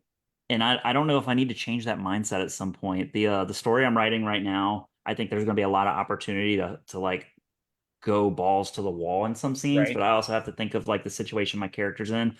This character's not that person at heart. Right. They're just in a situation where it's fight or flight. Right. So it's like if you're fight or flight mode, when do you stop? Like in life or death situation of defending yourself, when do you let up? And Right. I think that's something I'm going to deal with when I get to some of these scenes I have in mind. Oh, that sounds glorious. I can't wait. Can somebody please just have Jim being slowly flayed while they throw like salt on? That's you've thought about this a lot, huh, Mark? Oh, that's the least of your worries. I have a question for you guys. You guys mentioned earlier in the podcast that you guys are doing an anthology, and are you guys just releasing it with your name on it and inviting other authors, or are you guys actually considering writing something yourself? I am not a writer, so Okay. it's other bizarro authors that I've invited into a Discord. Mark has I could actually write had something. he had no knowledge of this before today. No, this Okay. is smart. But I could write something. Oh, the Okay. death of Jim. Okay, how long does this have to be? 5,000 to 7,000 words. Okay. And it So- has to border it has to incorporate bizarro stories and splatterpunk. Okay. I'll be all over that. When do I need this done by tomorrow? I'll get it done tonight. January 31st is the deadline to submit. Okay. Should be a reminder. I'll do Yeah, it. okay. Well I'll done. do it. As bad as it'll be fun for me. Yep. So we currently have, I think it's 8 or 9 authors that have said they want to participate so far. That's awesome. So I'm excited.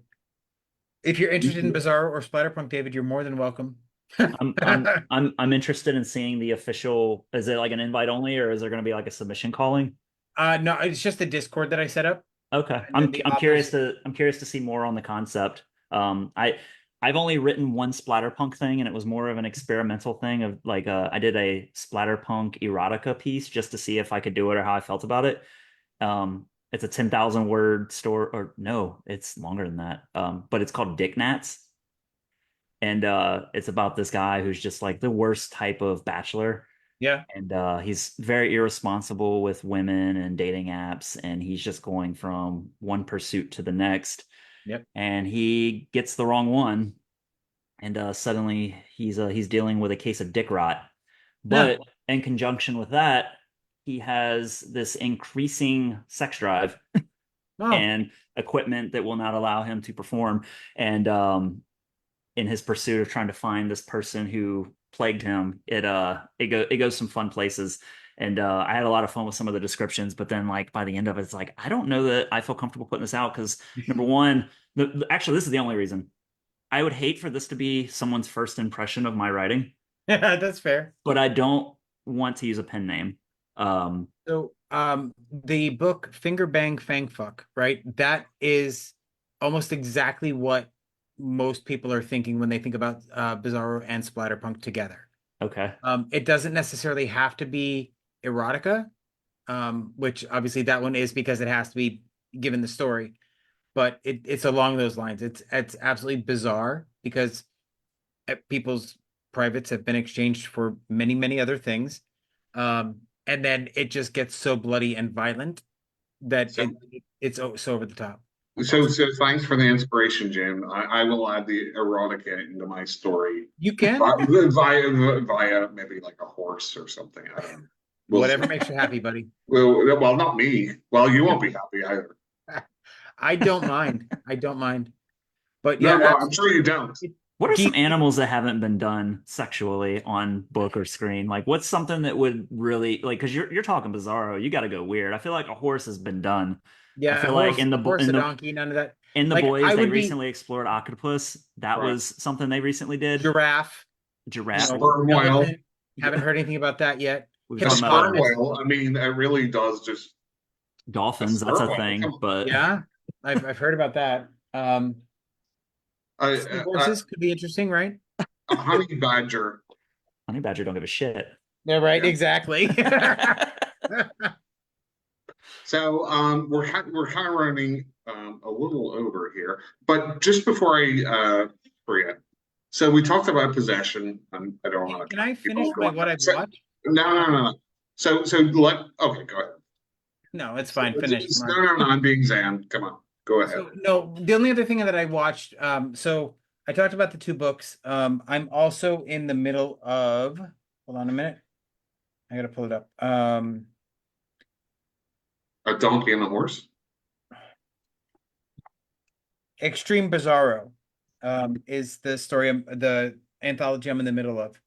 I don't know why, but there's there's a couple stories in here, right? Like one is about a group of people that are fame sexual. They can only get off if they're watching famous people have sex. Interesting. And then there's one other one I want to bring up before I get this. Thunder John wasn't it? Little Crawler, right? There's a story in here called Little Crawler. And I apologize that I don't know off the top of my head who wrote it, but the next story is called I Love Octopus, by the way. I just saw that. So Little Crawler is about a woman who finally has a baby, right? She finally has a baby. And so she is at this vacation home in the English countryside, and she drops her baby out of a window. Like So it starts off this way? Yeah. Yep. Oh wow. So the story picks up where she gets out of jail, and she decides she wants to go back to the place where her baby died. And she finds this dead baby. And the dead baby wants to be inside of its mother. That's all I'm going to say. Sounds interesting enough. It's something. It's Like something. like my brain is like, is this possession or is it in a literal No, sense? this is But physical and literal. yeah, Yeah, nice. no, this is not possession. It's like the end of Brain Dead. This baby is turning the mother or would be mother into a puppet. Just Yeah, essentially, yep. Anyway, Mark, you were saying, oh, I No, also no, watched the new Crow remake. It was what very lazy. I did not enjoy it. Anyway, Mark, go ahead. what was the movie? The The Crow Crow. with Oh, Bill okay. Skarsgård. It felt very lazy and very meh. Like the vibe of the entire movie is eh. When I saw the trailer, my reaction to it was why. Yeah. But that's the thing I do want to point out. This is not a remake of The Crow with Brandon Lee. The storyline is completely different. Okay. The only thing that is consistent is the name of the two main characters. I was not even a big fan of the original. I It really was wasn't okay. either. I'm not a huge fan of it. I Yeah. I always preferred The Wraith with Charlie Sheen. Okay. I haven't seen that one. So anyway, before we sign off, because we're talking about possession, and I just don't want to leave this out there because I won't sleep tonight. So there's other sorts of possession, right? So there's like alien or creature possession, and you look at Alien Possession? yeah, like Night of the Creeps, Okay, fair enough. Slither, That's almost like a parasite. Gotcha. Yep. Yeah. right, which are basically the same. Yeah. Um, but then there's also, have you seen The Bay, I have not. No. which is another kind of mockumentary about an Wasn't that one that actual. was written by Stephanie Meyer, wasn't? Oh no, that was the host. Never mind. No. So The Bay is about an actual creature that lives in the ocean, but Right. it swims into like a fish's mouth and takes over his tongue. So it gets all the food, and it kind of expands on that. But it's a really good mockumentary. What was the other one I was thinking about? The Bay and I don't know. I don't remember. Anyway, so I just wanted to mention that it doesn't have to be a spiritual That's fair. possession. You're right. You can have other sorts of things taking over your mind. The Yes, faculty, invasion of the body faculty. snatchers. Right. Yeah. Yep. So I was going to say invasion of the body snatchers, but I don't think that's true Okay. because they kill you and And they make a replicate copy. you. Yeah. It's the Yeah, same makes as a sense. thing, right? It kills you and makes a copy. That's fair. Yeah. Okay, folks. David, I want to say thank you very much for joining us today.